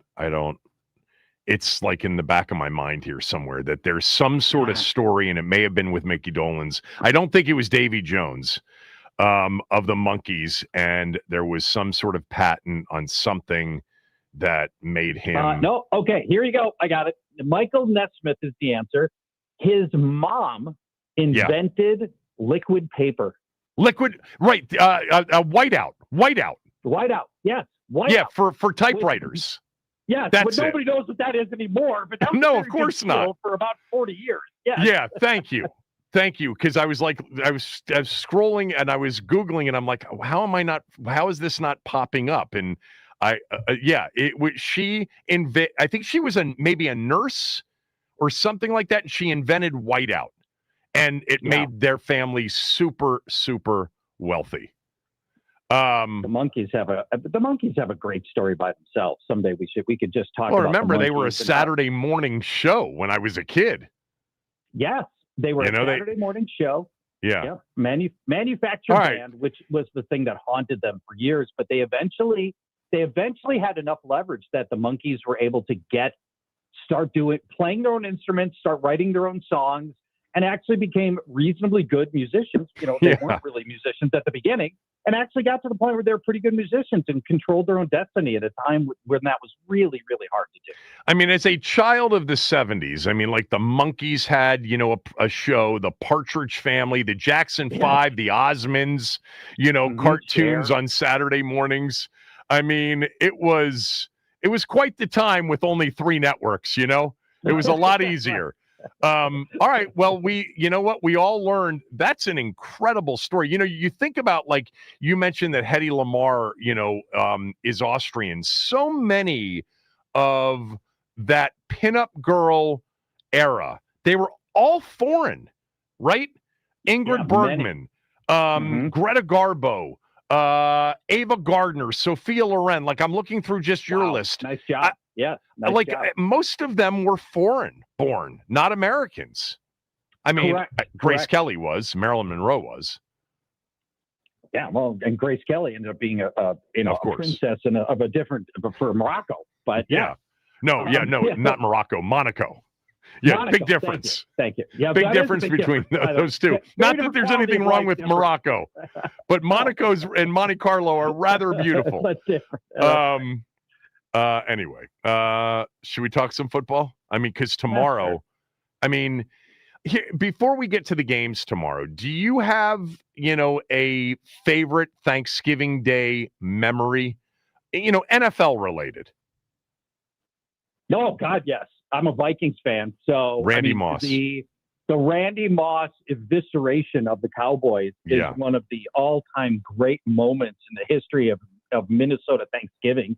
First, it's the Cowboys. I don't have to tell your listeners how great it is to see the Cowboys get destroyed at home on Thanksgiving. That's a bonus. But most of the world, Randy Moss, that was a mid-season game. Obviously, it's Thanksgiving. Most of the world had already known that Randy Moss was really good and that he was on this amazing pace. But this was the national audience for Randy Moss, the coming out show for the casuals that don't watch football every Sunday. And to see his utter destruction as he just toyed with the Cowboys, and it was only 3 catches, but they were all bombs. And he just, he played with the Cowboys secondary, and that is a great moment. How about you? Do you have an all-time favorite football moment? I mean, for us, we've been involved in so many Thanksgiving Day games against the Cowboys, our arch rival for so long. One of the, if not the most famous Thanksgiving Day game of all time is the Clint Longley game. I was a kid in 1974. They knocked Staubach out of the game, and Clint Longley, the rookie from Abilene Christian, comes in, throws 3 touchdown passes, and almost kills Scott Van Pelt's grandfather. That's, by the way, several of you have reached out to say, is Scott going to come on and talk about that story? I didn't ask him. I mean, we've done it together for so many years. Scott, I think you know this. Scott's been one of my closest friends for 30 plus years. I did not know that. And so Scott comes on and has come on every year to tell the story about how Clint Longley nearly killed his grandfather because he said his grandfather, as Clint Longley starts throwing touchdown passes, is popping some of those nitroglycerin pills one after another. And on the final one to Drew Pearson, the 50-yard game winner, his grandfather, Scott's, whatever he is, 6 years old, he just keels over in his chair. They call the ambulance. He's rushed, and Scott's got, at 6 years old, or 5 years old, is traumatized for the rest of his life. His grandfather survived, but, Clint Longley nearly killed Scott Van Pelt's grandfather. That for me is the most infamous Thanksgiving Day moment. But RG3 in the one season, 2012, they went to Dallas, and he put up 28 in the second quarter, and they ran the Cowboys out of the building.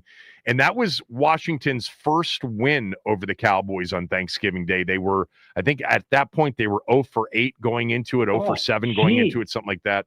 And that whole season was a magical ride that obviously came to a crashing ending. It did, but for that moment, it looked like there was something really, really special with Robert Griffin, and it's unfortunate that it worked out the way it did. But I think it's easy to dismiss that season. He was great. He wasn't throwing picks. He was scrambling around. I mean, he looked like it was going to be Lamar Jackson.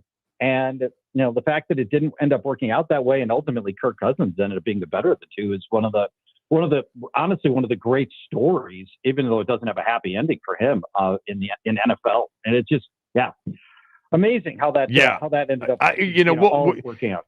We probably talked about it in the past, but not in great detail. One of these days, we all kind of know the 30 for 30 is coming on RG3. And the perspective from most of us in Washington is, we'll never give back 2012, but he was not easy. That's for sure. And he hasn't been easy really for anybody since. And ultimately, Snyder ran the Shanahans, and one of the greatest coaching staffs ever put together in the history of the NFL, out of town because RG3 didn't want to run the zone read anymore. And, the whole thing is just, that story is coming at some point. But let's talk a little bit about tomorrow. I mean, first of all, I think it's the best lineup we've had on Thanksgiving Day, and I can't remember when. I mean, Packers, Lions, followed by Cowboys, Chiefs, and then Joe Burrow's return. Let's start with Packers, Lions. Like, at this point, the Lions have had a couple of interesting outings in a row. Is Jahmyr Gibbs against that Packer defense ranked super high on your board or not? Well, he's still Jahmyr Gibbs, but this is a really tough. Detroit's a very good run defense, probably in that Green Bay second tier range. Green Bay, second tier range, and this is actually I looked into recommending betting against Jahmyr Gibbs in this game, and I couldn't quite get myself to do it. It's close though. Gibbs he's had a bunch of dud games this year. Then, last week, 215 rushing yards. I mean, and then he's Jahmyr Gibbs, and you feel like an idiot for even thinking that he might be humbled. But, Jahmyr Gibbs there are these stud games. Their new offensive coordinator, John Morton, this thing's not going great. They're going to have to do it. Well, Dan Campbell's calling the plays. I mean, look what it's come to. I know. I think, right now, based on what we've seen, I assume John Morton's going to be out next year. They're going to have somebody else in. This offense hasn't looked right for most of this year. They're going to be out there. Sam Laporte is out. His backup, Brock Wright's out. Ross Dwelly might be your starting tight end for the Lions come tomorrow. And it's just the whole thing doesn't always click. Jamison Williams, is the ultimate all or nothing player. In the last 5 games, he's had 2 0-catch games and then touchdown. It's such a wild ride with Jamison Williams and a very inconsistent offense for the Detroit Lions. Yeah, really interesting, that division right now. I actually think the Packers are going to win that division. I think that they're the best defensive team of the 3, Chicago, Detroit, and Green Bay. I know that there are times where it's like, Jordan Love, what are you doing? But I think the Packers are going to end up winning the division. You're an NFC North guy. Who do you think is going to win the division? Well, here's why it's probably not going to be the Bears. They have played the easiest schedule in the NFL, and now I thought the Patriots schedule. I think the Patriots is the easiest, isn't it? I thought it was Chicago. Okay. I do know this. The rest of the way, they have the second hardest schedule, and all the tough opponents that they've missed are all going to come back to haunt the Bears beginning this week. They've got the Eagles. They go Packers, Browns, Packers, 49ers, and Lions. It's a tough run now. So, they've been able to feast on some bad quarterbacking, some backup quarterbacks, some bad defenses. We'll find out if the Bears are, everything as good as they've looked. Now, credit Ben Johnson for this. Man, they are finding ways to win games in exactly the way that they lost games for the last, 8 years. I mean, they're pulling out all these last minute wins, and there is some fortitude to the Bears that just was not there in previous years, and it looks like it's all coming together for Ben Johnson now. So, would you start Burrow on Thursday night against Baltimore's defense? No, I wouldn't. I think you're going to have a low-scoring game, a lot of Derrick Henry running. Burrow is going to be facing this now healthy Ravens secondary. At the beginning of the year, Baltimore started the season as the league's worst pass defense because they were missing 4 or 5 starters from their secondary. But then week 6, they all got healthy, and the Ravens are now arguably the best pass defense in the NFL. Since week 6, they've given up 3 passing touchdowns, which is insane. Now, granted, they've also played J.J. McCarthy and Shadur Sanders and Tyrod Taylor, so that's part of it too. But still, if you can go, 6 games and give up 3 touchdown passes, that you're doing something right. And the Ravens, you add in the fact that T. Higgins won't be in this game. Joe Burrow's got to knock off rust from 11 missing games. And Joe Burrow's not going to chip in anything on the ground with his surgically repaired toe. So right. I'd wait a week on Joe Burrow and see if you don't have a better option somewhere else. So what's going on in Minnesota with J.J. McCarthy? Like, can you even start Justin Jefferson anymore if you have him? It's come to this. Through 6 starts, J.J. McCarthy is neck and neck with Jamarcus Russell for the worst start to a career. Statistically. Really? And Russell actually leads him in yards, passer rating, sacks absorbed, and Russell threw half the interceptions of J.J. McCarthy through 6 games. And now Max Brosmer is your starter for the Vikings. 3rd stringer, rookie, undrafted, and it's Seattle this week. Seattle, over the last 5 weeks, has allowed the fewest points to fantasy points to wide receivers. In the last month, only Puka Nacua has topped 44 yards against Seattle. I mean, that's nothing. 44 yards, and it's only Puka Nacua that's managed to get over that. That includes Devontae Adams, Marvin Harrison. I hate to say it, as a lifelong Viking fan, you probably have a better option than Justin Jefferson that's sitting on your bench that you can play this week with Max Brosmer trying to pass against the Seattle defense. I did not hear about this start to J.J. McCarthy's career, not since Jamarcus Russell, the worst. I think these conversations are so premature, especially at that position. And what is it, 7 starts, 8 starts now? I think the alarming part about him is that there isn't anything good happening. And his own head coach has described his mechanics as needing to be reinvented. Yeah, that can't be good. Now, it doesn't mean that he can't reinvent. It doesn't mean that he can't become good. He's a competitor. He's smart, right? He's tough. But, I mean, alarming start to the career of J.J. McCarthy. I mean, yeah, nothing has gotten better through 6 starts. The problem is he's not improving.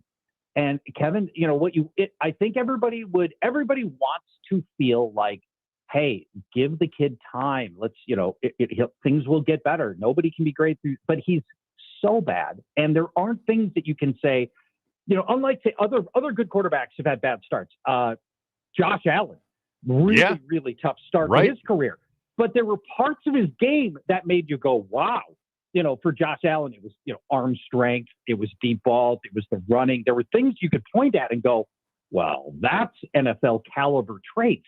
Right. J.J. McCarthy hasn't shown any NFL caliber traits, starting traits. And, he's surrounded by the same coaches and the same players that Sam Darnold was awesome with last year. So, yeah, it's tough times right now, my man. Happy Thanksgiving to you, and thanks for everything. We'll talk next week. Great segment. Hedy Lamar. We've learned a lot today. Yeah, for sure. Yeah. Watch My Mom Jane. You'll enjoy it.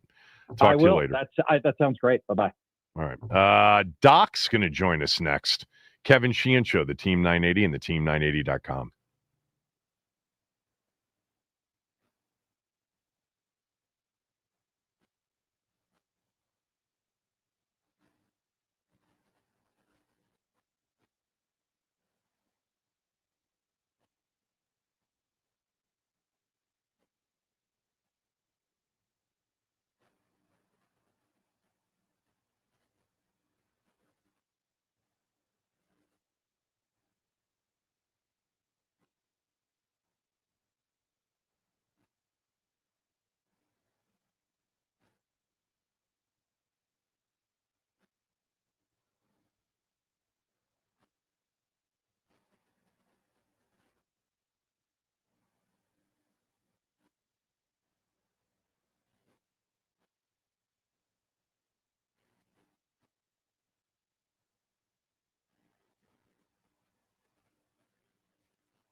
It's an honor on the day before Thanksgiving to be joined by a legend and a champion in this town, Rick Doc Walker. At Rick Doc Walker on X, on Twitter. He will be on here in this spot on both stations on Friday, the day after Thanksgiving, from 10 to 2, both on this station, the Team 980, and on 106.7 The Fan. So tune in. All you canines will be calling in on the day after Thanksgiving. You know, I was thinking about just what this weekend is, what tomorrow is, what this weekend is when it comes to football and rivalries at the high school and college level in particular. And you played in college in a high profile rivalry. I mean, people of today don't know how big it was when USC and UCLA played, you know, in the Coliseum right around Thanksgiving. Sometimes it was a few days before Thanksgiving. Sometimes it was that Friday or Saturday after Thanksgiving. What do you remember about those days suiting up for the Bruins in that crosstown massive rivalry against USC this time of year? That you didn't want to go a lifetime without winning it. But being in it is just part of being born. Winning it, that's the accomplishment. And so then when you win it one year, your junior, you want to close out. And we split, but you want to sweep. But, you know, it's very hard to get. They had the Heisman Trophy. Ricky Bell won the Heisman Trophy. Yeah. They had the Outland winning trophy. They had the Heisman winning. They had everybody over there. So it's one of those battles, and that's why I appreciate Oklahoma, Texas. Of course, the big one Saturday, Buckeyes and Wolverines, but all of them have their own individual meaning, and that's why I was shocked when your producer called me and said that you had somebody dropped out and I could fill in today. So I was thrilled to be able to do it because this is big for football and football enthusiasts and food. People who love food. Yeah, no, you were number one on the list because I actually reached out to you the other day to ask you to come on, and you couldn't do it, but then you cleared your schedule somehow, and you're gracing these airwaves, and I appreciate it very much. Passing out turkeys at Northwest Stadium. I know you were. With, and so Daryl Green, and did you talk Morgan. to Jaden at all? No, no. I'm not a fan like that. I didn't say you're a fan. You're a mentor to many of the young players. Well, no, you know what? It's that I'm proud of him, and I'm sure he knows it. And he's doing his thing, and he's a player and wants to play, and I hope he can play. But Caroline, Tim Hightower, Daryl Green, as you mentioned, Ken Harvey, Josh Morgan, seeing these guys and being able to spend some quality time with them was a real treat for me. It was a very nice day from what I read, and I'm glad you were a part of it. Back to. I'm surprised you weren't there. Well, I was on the air. Yeah, I was. But you did mention Jalen Lane, and he heard it, made his day in one of your earlier reports, and you were talking about his potential. And I agree with you. I hope this kid gets more and more opportunities to catch the football. Mm-hmm.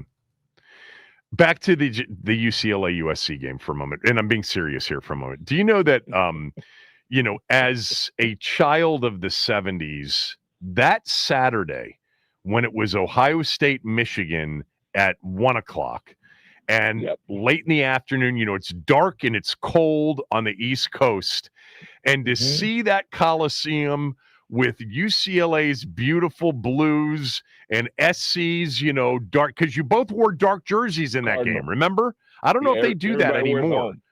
Yeah, it was both. Everybody wears home.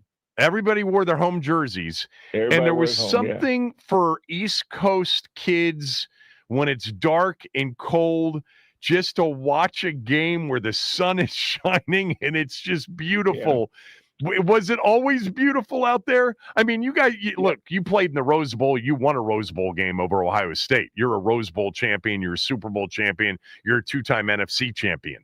But that game, and just, did you have any idea what it meant to the rest of the country, that game?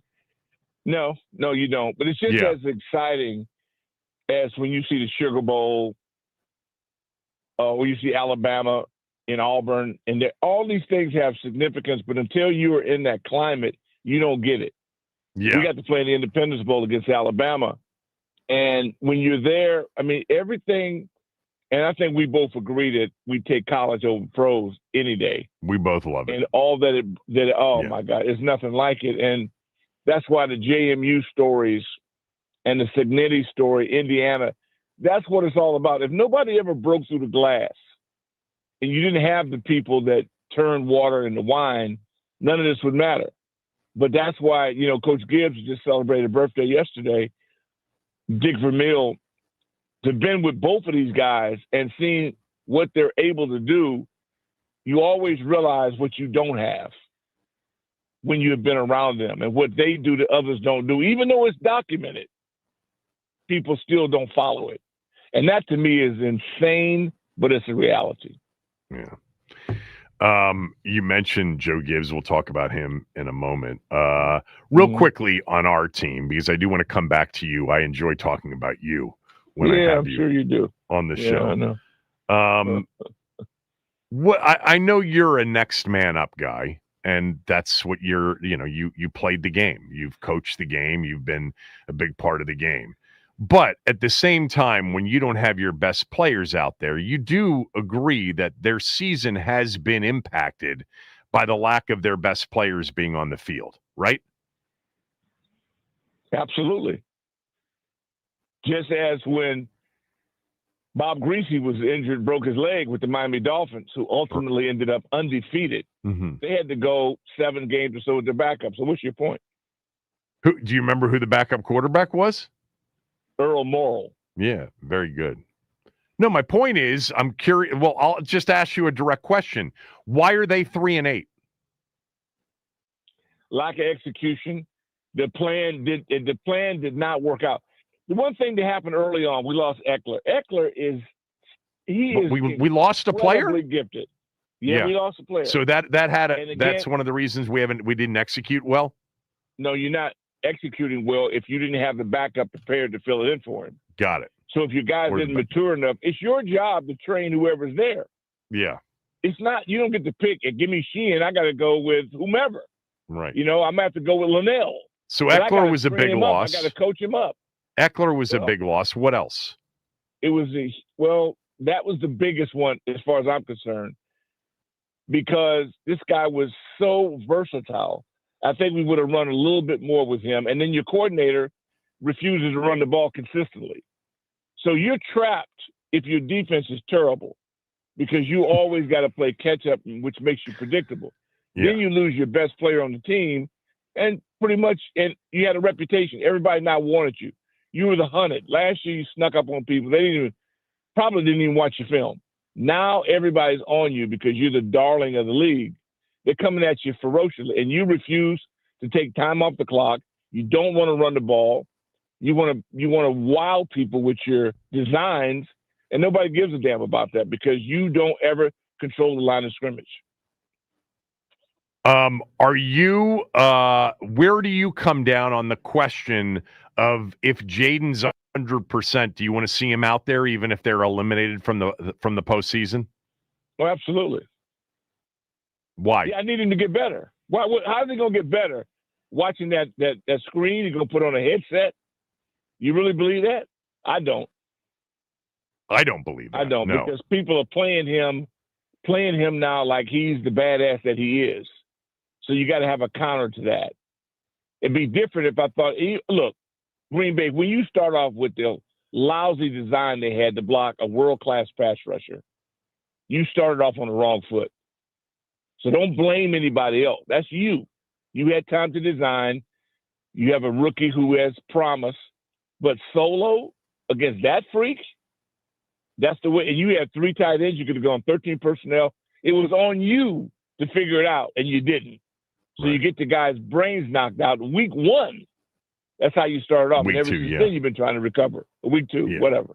Week 2, and they lost some of their tight ends in that game, but should have been execution after that. It sounds like, and I just want to be clear on this, you're not thrilled with the job Kingsbury's done this year. What's his record? Are you? Well, are you pleased with the offense? His record this year is 3-8. Yeah. Okay. The team's record is 3-8. Yes. I'm not pleased with none of it. Last week was encouraging. Yeah. Because DQ took over the defense, and I suggest he pull a Landry, and I like to see him call the plays on offense this week. He should do both, like Landry did. Yeah. Okay. Did Landry call plays on offense and defense? Yeah, do your homework. I swear to God, I did not know that. Well, Clevin, you're brilliant, but you're not perfect. Well, no, I mean, I'm just not as old as you are. But Landry was that's interesting. He called them on both sides of the ball. Yeah, that was but back suggestion. then, back then, coaches weren't even calling plays. The middle linebacker and the quarterbacks were calling the plays. No, that's like Paul Brown. No, I think he called them. He did it all. Yeah. Like DQ to me is the best coach on the staff, so why shouldn't he? The only thing I didn't understand was that, wait a minute, you were there the whole time. Your guy was running everything. If you didn't like what was going on, why you just veto it? Right. So he proved then that he's the best hands-on guy with a unit you have.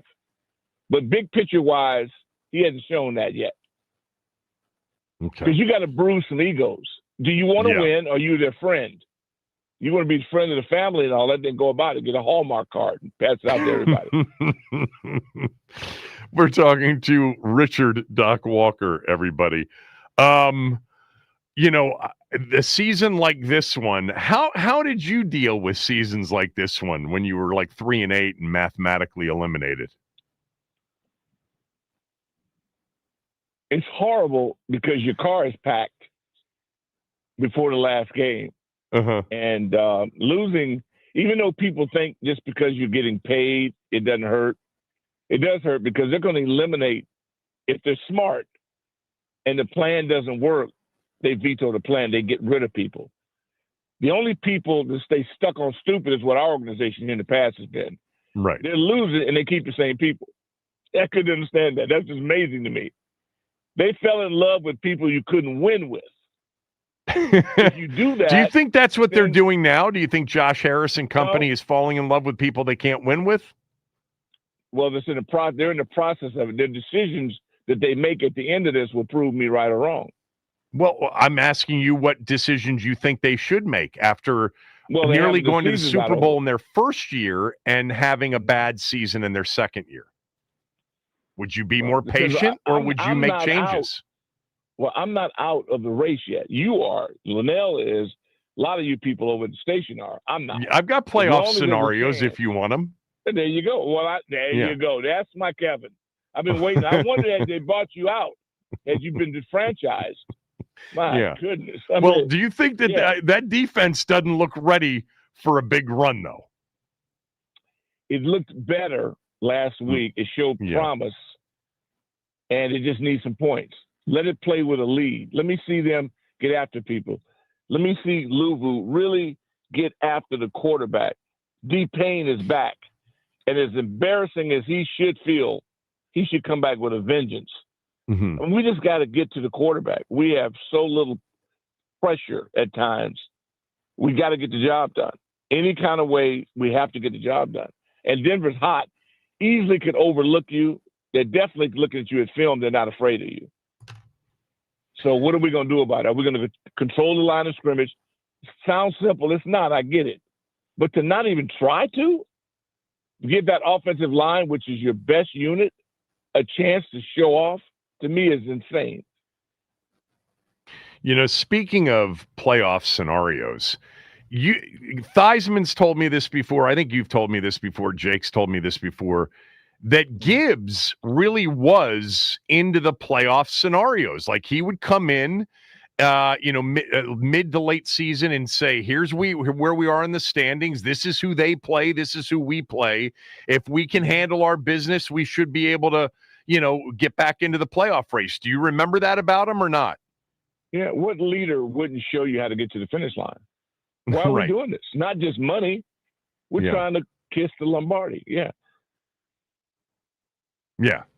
85 years old. Time's flown. Give me your favorite Joe Gibbs story. Well, it's not so much the story to me is that he didn't panic at 0-5. We didn't come in earlier. We didn't stay later.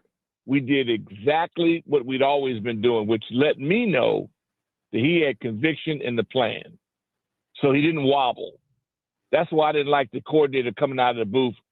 Like, what the hell? What, you at practice with him for 5 weeks, 6 weeks?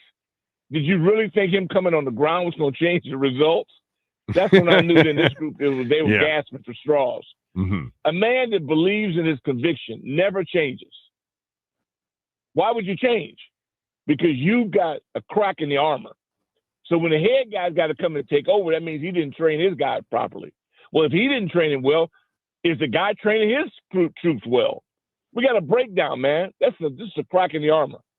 But he didn't. You're saying he didn't change his routine. He didn't wobble. He didn't panic. He didn't change. But anything. he did come up with a solution, which was to stop throwing it 40 times a game and to start running the football. Yeah, well, that was after playing Giants and LT and them. Yeah, you figure out you got to go to Plan B. Not afraid to change, but understanding that he couldn't do what he had done where he was at before. He didn't have the same personnel. So he made the adjustment. In 1 week, did you see how stout our defense was as opposed to what it had been? A waffle? Well, and you don't do that in 1 week. You with an afro, which is 30 years ago, you'd have caught 12 passes in the game if you were a Detroit Lion on that Sunday. Yeah, and we'd have been in last place. Yeah, the key is that what are you willing to give up in order to win? What's the key to what do you guys do best as a unit? I was impressed last week. Like, I was impressed with the first half of Kansas City. And I was impressed last week. I wasn't impressed. They didn't win the game, but that's okay if you can find something in a loss. But as bad as they've been, you realize how bad they've been? Yeah. So I'm looking for any signs of life. And so they made a number of excuses, a number of problems, but that's okay. You're still in it. They're not dead. According to me, to my math, they're not dead. So let's find out. They're not yet. Yeah, they will be in a couple weeks, but they're not uniform, yet. If I'm not mistaken. Don't do my job. I'll handle the playoff scenarios. I'll handle those, and I'll send you the results here in a few weeks. Okay, I appreciate it. Thank you. Back to Gibbs for a moment. You are, Doc is a keen observer of the human condition. His EQ is off the charts. That is a truism for sure. Doc is an incredible motivational speaker and teacher and coach and the whole thing. Oh, my God. Serious question that I've never asked you before. Did you, as a young person in 1981, did you think that you were playing for a guy that was going to be the real deal as a head coach? You just mentioned didn't wobble at 0-5.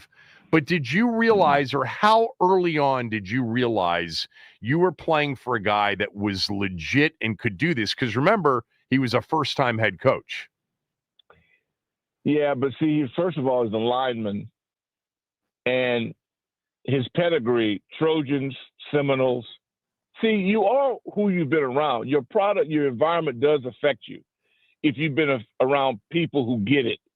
People winning is all in. John McKay and that it's all in. It's no doubt. You don't just get excited because you're on the team. You can't get motivated until you're winning. It's about that. When he gave up his pass offense for the running game, then I knew, well, this dude here, he's all in because he was versatile to be able to be a master at both. The way they were throwing in San Diego, that's every kid's dream. But they were like our coordinator here. It was artistic. It was beautiful. They got a lot of things going. Couldn't kiss the bell to win a championship.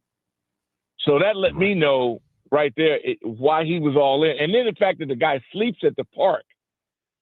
I'm waiting to see, has anybody volunteered to stay there all night? No, not yet.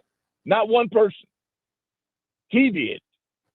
So he's videoing his family 2 or 3 nights a week about his day. I go, oh, my God. How can you not be all in when you see that as an example? Not talk, not selling posters and T-shirts, but getting it done.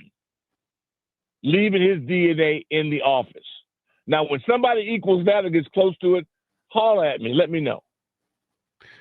So what are your Thanksgiving Day plans? Are you doing it with the neighbors, with the Murphys? What are you doing tomorrow? No. Be at Mom's, and we're split up. Half the crew is going down to Richmond with Austin, and this happened with your family, as you well know. It changes. Those were some great years. The Murphys, oh my God, what a great memory! And we have to develop and just keep moving. But we'll be in town getting the baby to see people. You know how it is when your kids are gone, you come back and get a chance to see them. Yeah. For a lot of us, it's the only time you see them all year. So that's good. And so it's a 3-day affair anyway. It's 3 days. It's not one. So it's I look forward to it. It's really better. It's the number one holiday I would think of the whole year for me. Me too. Because you get to see people you miss, and you get to eat incredibly. Exactly. All right. Well, have a good one. I hope the boys and Carol are well. I'll talk to you soon. Are you having it catered this year, or are you actually going to have No, cooking? we're doing what we always do. We had it catered once, and we decided not to. No. Come on now. I have a memory. We had it catered once because we had 40 something people. You had it catered. No, you had Thanksgiving catered. One time. I'm proud of you. You're the only one time out of the last that's 30 years of hosting Thanksgiving, and it's because we had 40 something people. We only have we've got a small group. We got like 22 tomorrow. That's not that we're handling it all ourselves with help from our guests. Sensitive about it. It's not casting a bad spell on you. I'm proud of you being able to have it catered. I'm not having it catered. I'm not having it catered. You're a member. Look, you're a member. No, you're a member of many of the most distinct, very exclusive clubs. I hear from people all the time. Doc was down at the U Club. Doc was over here in Georgetown. You are a member and a guest at every high-end exclusive club in town. So I would imagine that will be, where you go for cocktails before maybe your Thanksgiving Day dinner. Funny. It's so funny. I'll talk to you later. I hope your guest bows out. Love you, man. No, I mean, you were number one per usual on the list. No, I wasn't. I was shocked I was shocked you said yes. Okay. You know what? I was shocked you said yes. I'm back. You know what? I'm back by popular demand. Always by popular demand. This is something I get every single week. Have Doc on, and I say all the time, he's not always available. No, you don't. You don't. Yeah, no, it's true. And then the next time I'm on your show, the next time I'm on your podcast will be the first time. So we'll see if I ever get the invite for that. I'll keep you posted. Degrade your brand. Yeah. I'll keep you posted on all of our playoff scenarios. But I would suggest to you that mathematical elimination is probably coming sooner this year than it has in a while. Although in 2023. If it does, I'll adjust to that, and I'll start working on. But you still want Jaden to play. If he's healthy, why wouldn't I? Exactly. Yeah. If I can't protect him, I need to fire everybody that coaches on offense. I'm scared to you are all over Cliff Kingsbury today. Kingsbury, you want Quinn to start calling offensive plays. I like him. Doesn't sound like it. Other than his record. I don't like his winning record. No, I don't. How'd you like him last year? He was fantastic. We won. He was it helps when you have your players on the field. It does help usually. That's your opinion. When you got your better players or even just your backups out there occasionally. According to you, you have a soft curve. I gotta go. I'll talk to you later. Happy Thanksgiving. Wish everybody the best. All right, Doc Walker, everybody. Dan Quinn's going to speak. We're going to carry some of that. I've got smell test picks for Thursday and Friday coming up as well. Kevin Sheehan Show, Team 980, theteam980.com. Don't forget, we stream the show on our Team 980 YouTube channel. Hit the subscribe button, hit the like button when you get there.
All right, we're going to get to a couple of smell test picks for tomorrow and Friday because we are off on Friday. But Dan Quinn addressing all of our beat reporters out in Ashburn. Let's pick it up and see what he has to say. Reps, and you build those habits and your reps together over and over and over. And when the game comes, you get to say, man, let me go right back to what we did in practice, go right back to that. So the coach side of me, that fires me up, full crew ready to get working. And so also welcome to NFL Films. We'll be with us for a while. So if anybody's interested in a cameo, let me know. I know a guy. So we will get rolling. So now we can get it into gear. Now we can just to clarify, does that mean like Terry Noah, are they full go this week? Yep. Or are they full go this week? Okay. I don't know about they're practicing. Okay. All right. For you, with all these guys back and all that, obviously 6 games left, a lot of things that maybe you want to play for, a little bit harder to attain now, but what is the value for you guys in just having a really strong finish to build off of? Yeah, I think it's really important. I told the team, for a year and a half, we're building something good. The only way it's going to be great is if you find these standards and find the details, John, to take it to the next space and take it to the next space. It's not something that you just turn on and off like a faucet. And so missing the mark on some, that bothers you, that pisses you off, and you want to fix it. You want to correct it. And so that's what it looks like to me, to throw excellent weeks and having a day like today to start it. You throw a good Wednesday, you throw a good Thursday and Friday. And of course that carries over into the game. Then you can lean back and say, okay, yeah, I can do just what we did in practice. So that's why I'm so excited to get the reps and the full speed work with everybody and build that continuity, because it makes a difference and it helps. And I'm looking forward to doing that. Just bear with me on this one. With the defense building off of the Miami game, what can you take from that game to build off of? And then I guess along with that, with Frankie Louvu, the pass rush numbers, we can look at the numbers and say they're not the same as last year, but what are you seeing from him and what do you want to see from him going forward? Well, I think first at linebacker, you want to see guys that can tackle, play square or tough, can impact the game. So that part, that's what I'm looking for first, at that spot. The added value is the rushing, the blitzing. We've rushed him more as a DN as opposed to blitzing. And sometimes that's just by necessity, John. And so, you've had it all the way you want, you bring him from off the ball and do that more often, but that's where we are. And I'm very pleased with him. He's absolutely established himself as one of the leaders here, high standards of things we want to get done. I do love his versatility, and having all the extra work on the edge will pay dividends, but the guy's got real natural instincts. And I can't say that, in years to come, will he be more off and blitzing possibly, but until then, this is how we get down.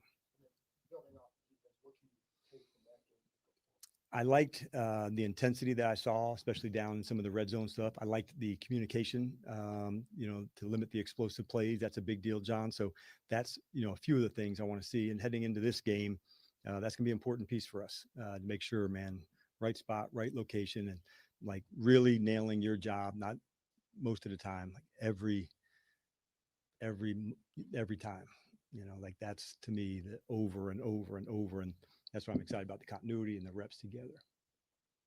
And what's the ramp up for Jaden this week in terms of getting him closer to playing? Yeah, and some of that is nice, David, because of the continuity. It's Noah, it's Terry, it's Debo, it's Trayvon, and getting extra turns with some of those guys. We kind of scripted even some for specific routes for specific players, so we can dig in hard on that. And so it'll be a challenging, good week to push, but it's more about the timing, the execution in the passing game from the specific side for him and game plan. There's some specific things we want to work on, but today's goal, man, let's get throwing with those guys and find that timing and that edge. Was Dan Quinn. We got what we wanted at the beginning. He said that they're going to have a full crew available for practice this week. Offensively, he's talking about, because most of the year-long injuries are on defense. But Terry McLaurin, Noah Brown will be full practice-wise. Jaden's practicing this week. He did not commit to those players, the receivers specifically, being available for Sunday against Denver. All right, let's get to the smell test.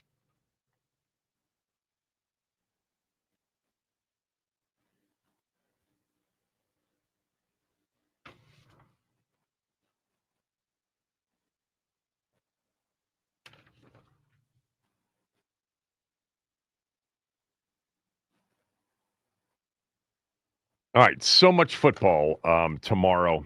By the way, Navy plays Thanksgiving Day night. If you didn't know that, they have a game at Memphis.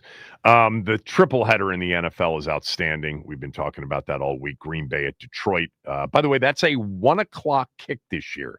They changed it from 12:30. It was always 12:30 for decades upon decades. They changed it to 1 o'clock this year. Green Bay at Detroit, and then Kansas City at Dallas at 4:30, followed by Cincinnati and Baltimore an 8:20 kickoff on Thanksgiving night. And then we've got a full Friday of college football plus the Black Friday NFL game, Chicago at Philly. So I'm going to be on Friday. The station, the Team 980 Twitter account will tweet out my picks. I'll also have them on my podcast on Friday.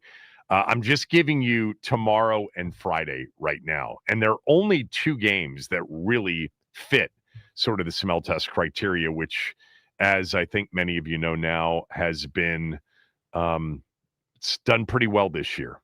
87, 50, and 10. 37 games above 500, 37 units above 500, hitting at nearly 64% on the season. I'm sorry to annoy some of you who said it's getting annoying and I'm talking you out of my picks, but this can't last, okay? I haven't had one weekend, not one, where I haven't given out more winners than losers with the exception of 2 500 weeks. Not one losing weekend, the entire season. It's going to happen. It's impossible to go a whole season winning more than losing. So there are a couple of obvious ones. Let's start with tomorrow. One of the biggest public plays of the NFL weekend is the first game of the NFL weekend, and that is Detroit laying less than 3 at home against Green Bay. Now, I like to buy the half point to get to 3 when I take the dog. But to be honest with you, there aren't any 3s out there. There are 2s out there and 2.5s. So I've done this before this year. If I don't see any 3s, or if it's not 2.5s across the board, meaning not all of you will be able to buy a half point to get to 3, I'll take the Packers plus the 2.5. Why does the public like Detroit? Why do sharp bettors like Green Bay? Detroit's banged up along their offensive line, and they're not good this year, nearly as good as they were. And Green Bay's defense is legit. Meantime, Detroit gave up nearly 500 yards and 27 points to the Giants last week. That's why sharps like Green Bay.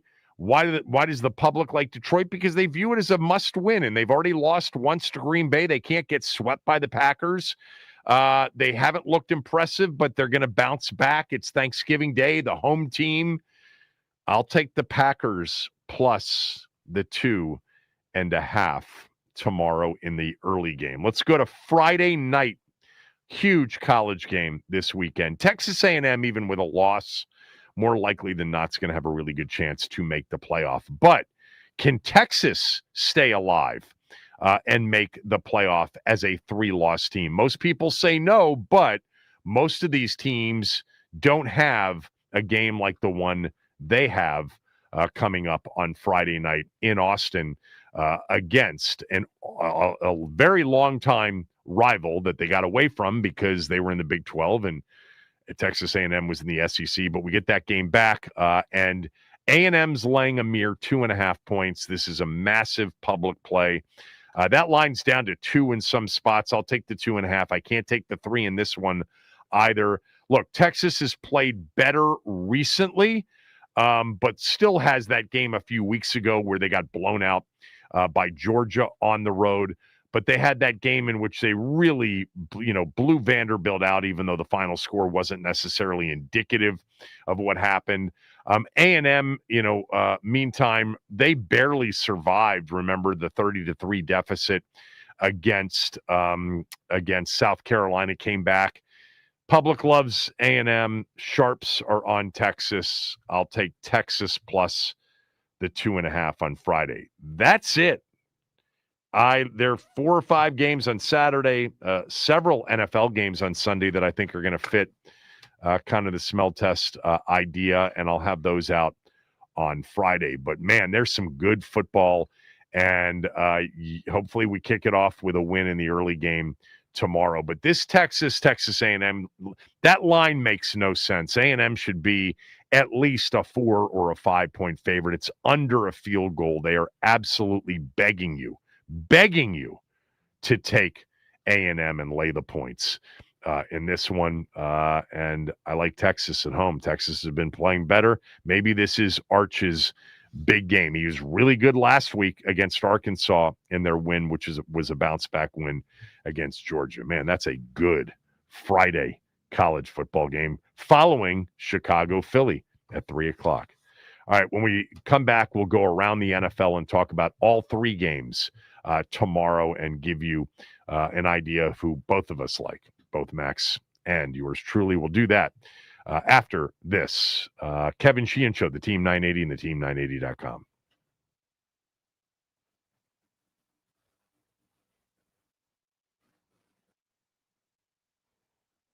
All right. Happy Wednesday, everybody. And let me just say happy Thanksgiving to all those around the DMV area. Let's start off with the Washington Wizards. They have won a basketball game, an insane night for CJ McCollum as he notched 46 points, 5 rebounds, and 4 assists. Alex Sarr with quite a performance as well, earning his 6th double-double of the season. The Wizards get the win over the Hawks, 132-113. Tonight, your Washington Capitals get underway versus the Winnipeg Jets. Tonight, Logan Thompson expected to be in net for the Caps. Puck drop scheduled for 7 p.m. Pregame gets going over on 106.7 The Fan at 6:45. Plus, right here on the Team 980, we got multiple college hoops matchups to cover. The Virginia Tech Hokies take on Colorado State in the battle for the Atlantis tip-off set at 5 p.m. Pregame coverage gets going at 4:30. And then late night, we got Maryland basketball on tap taking on Alabama in the Players Era tournament out in Las Vegas. Tip-off for that one set for midnight Eastern time. Pregame coverage gets right here on the Team 980 at 11:30. This update is sponsored by the Team 980 YouTube page. Just open the app, type at the Team 980, hit subscribe. Kevin Sheehan is live every day from 10 to 1. You can catch Denton's office throughout all of football season. Don't forget to hit the like button whenever you do decide to join us, to turn on notifications to stay up to date on all things DC sports. And that is what's trending.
All right, triple header tomorrow, like we've been talking about. It starts with Green Bay and Detroit. I like Green Bay. I gave them out as a smell test pick. I like them to win the game. I think they're just a more complete team than Detroit is right now. Remember the game in 2023 when they went in there on Thanksgiving, and it really portended things to come, which, by the way, did not end well for Dan Quinn in the postseason as Dallas's defensive coordinator in the playoff game against the Packers. I think the Packers are going to flex a little bit here down the stretch. Of these NFC North teams, they're the most complete. With that said, the most exciting player on the field in this first game, and right now one of the most exciting players in football, Jahmyr Gibbs.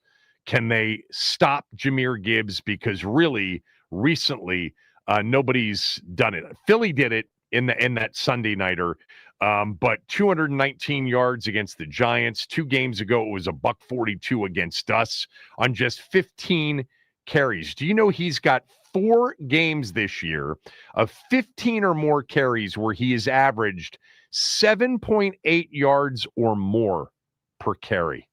I like Green Bay. Who do you like? Who do you like, Max? Give me the Lions in this one. Pay attention. Yeah, sorry, Chris Russell's in the background. I know. You're producing this show. Pay attention to this show. Give me the Lions. Lions' second matchup against the Packers. I like the Lions coming back, getting their lift Chiefs back. And Cowboys in what will be the most watched regular season game in NFL history. They're expecting 50 million plus to tune in. I'm not buying Dallas's defense, not yet. Quinnen Williams has been great, but look, the Eagles' offense hasn't been super great this year. The Raiders, the game before, I think the Chiefs could run for $150 plus, and I think this could be a very productive Mahomes game, an exciting game. But I got the Chiefs 27-24. Wow, you even threw a score prediction in there. Yeah. So the lines come down to 2.5, right? It's down to 3. No, it's down to 3. Oh, Lions 2.5. Yeah. Oh, Lions 2.5. Okay. Yeah. We're talking about the Cowboys game now. No, I know. Cowboys Chiefs. I know. Which is why man, I don't want to take the Cowboys, but they're getting hot right now. I think just teams getting hot at the right time. There's something to it. Brian's giving me a look right now like I'm shooting the Cowboys' chances in the face, but give me the Cowboys. Give me the boys. I'll take the boys. Joe Burrow back for Thursday night in Baltimore. I'll tell you what, man, they carve Baltimore's defense up when it's good. Every year. He and Jamar Chase. I think the Bengals have a chance to win this game and really perhaps make a move to get back into this thing and what should be a crazy AFC North the rest of the way. I think this one is a super close game. I hope Burrow looks good. I really like Joe Burrow a lot. I think they score a bunch, and Lamar's not right. I think the Bengals have a chance to win this game outright. Yeah, I'm with you on that one. I think Joe Burrow comes in and shows that extra week and a half of practice that he got last week is going to help a lot against the Ravens. And I mean, listen, he loves playing the Ravens defense. Thursday night, Thanksgiving, everyone's going to be watching. Give me Joe Burrow in the comeback game. All right, I want to wish everybody a happy Thanksgiving.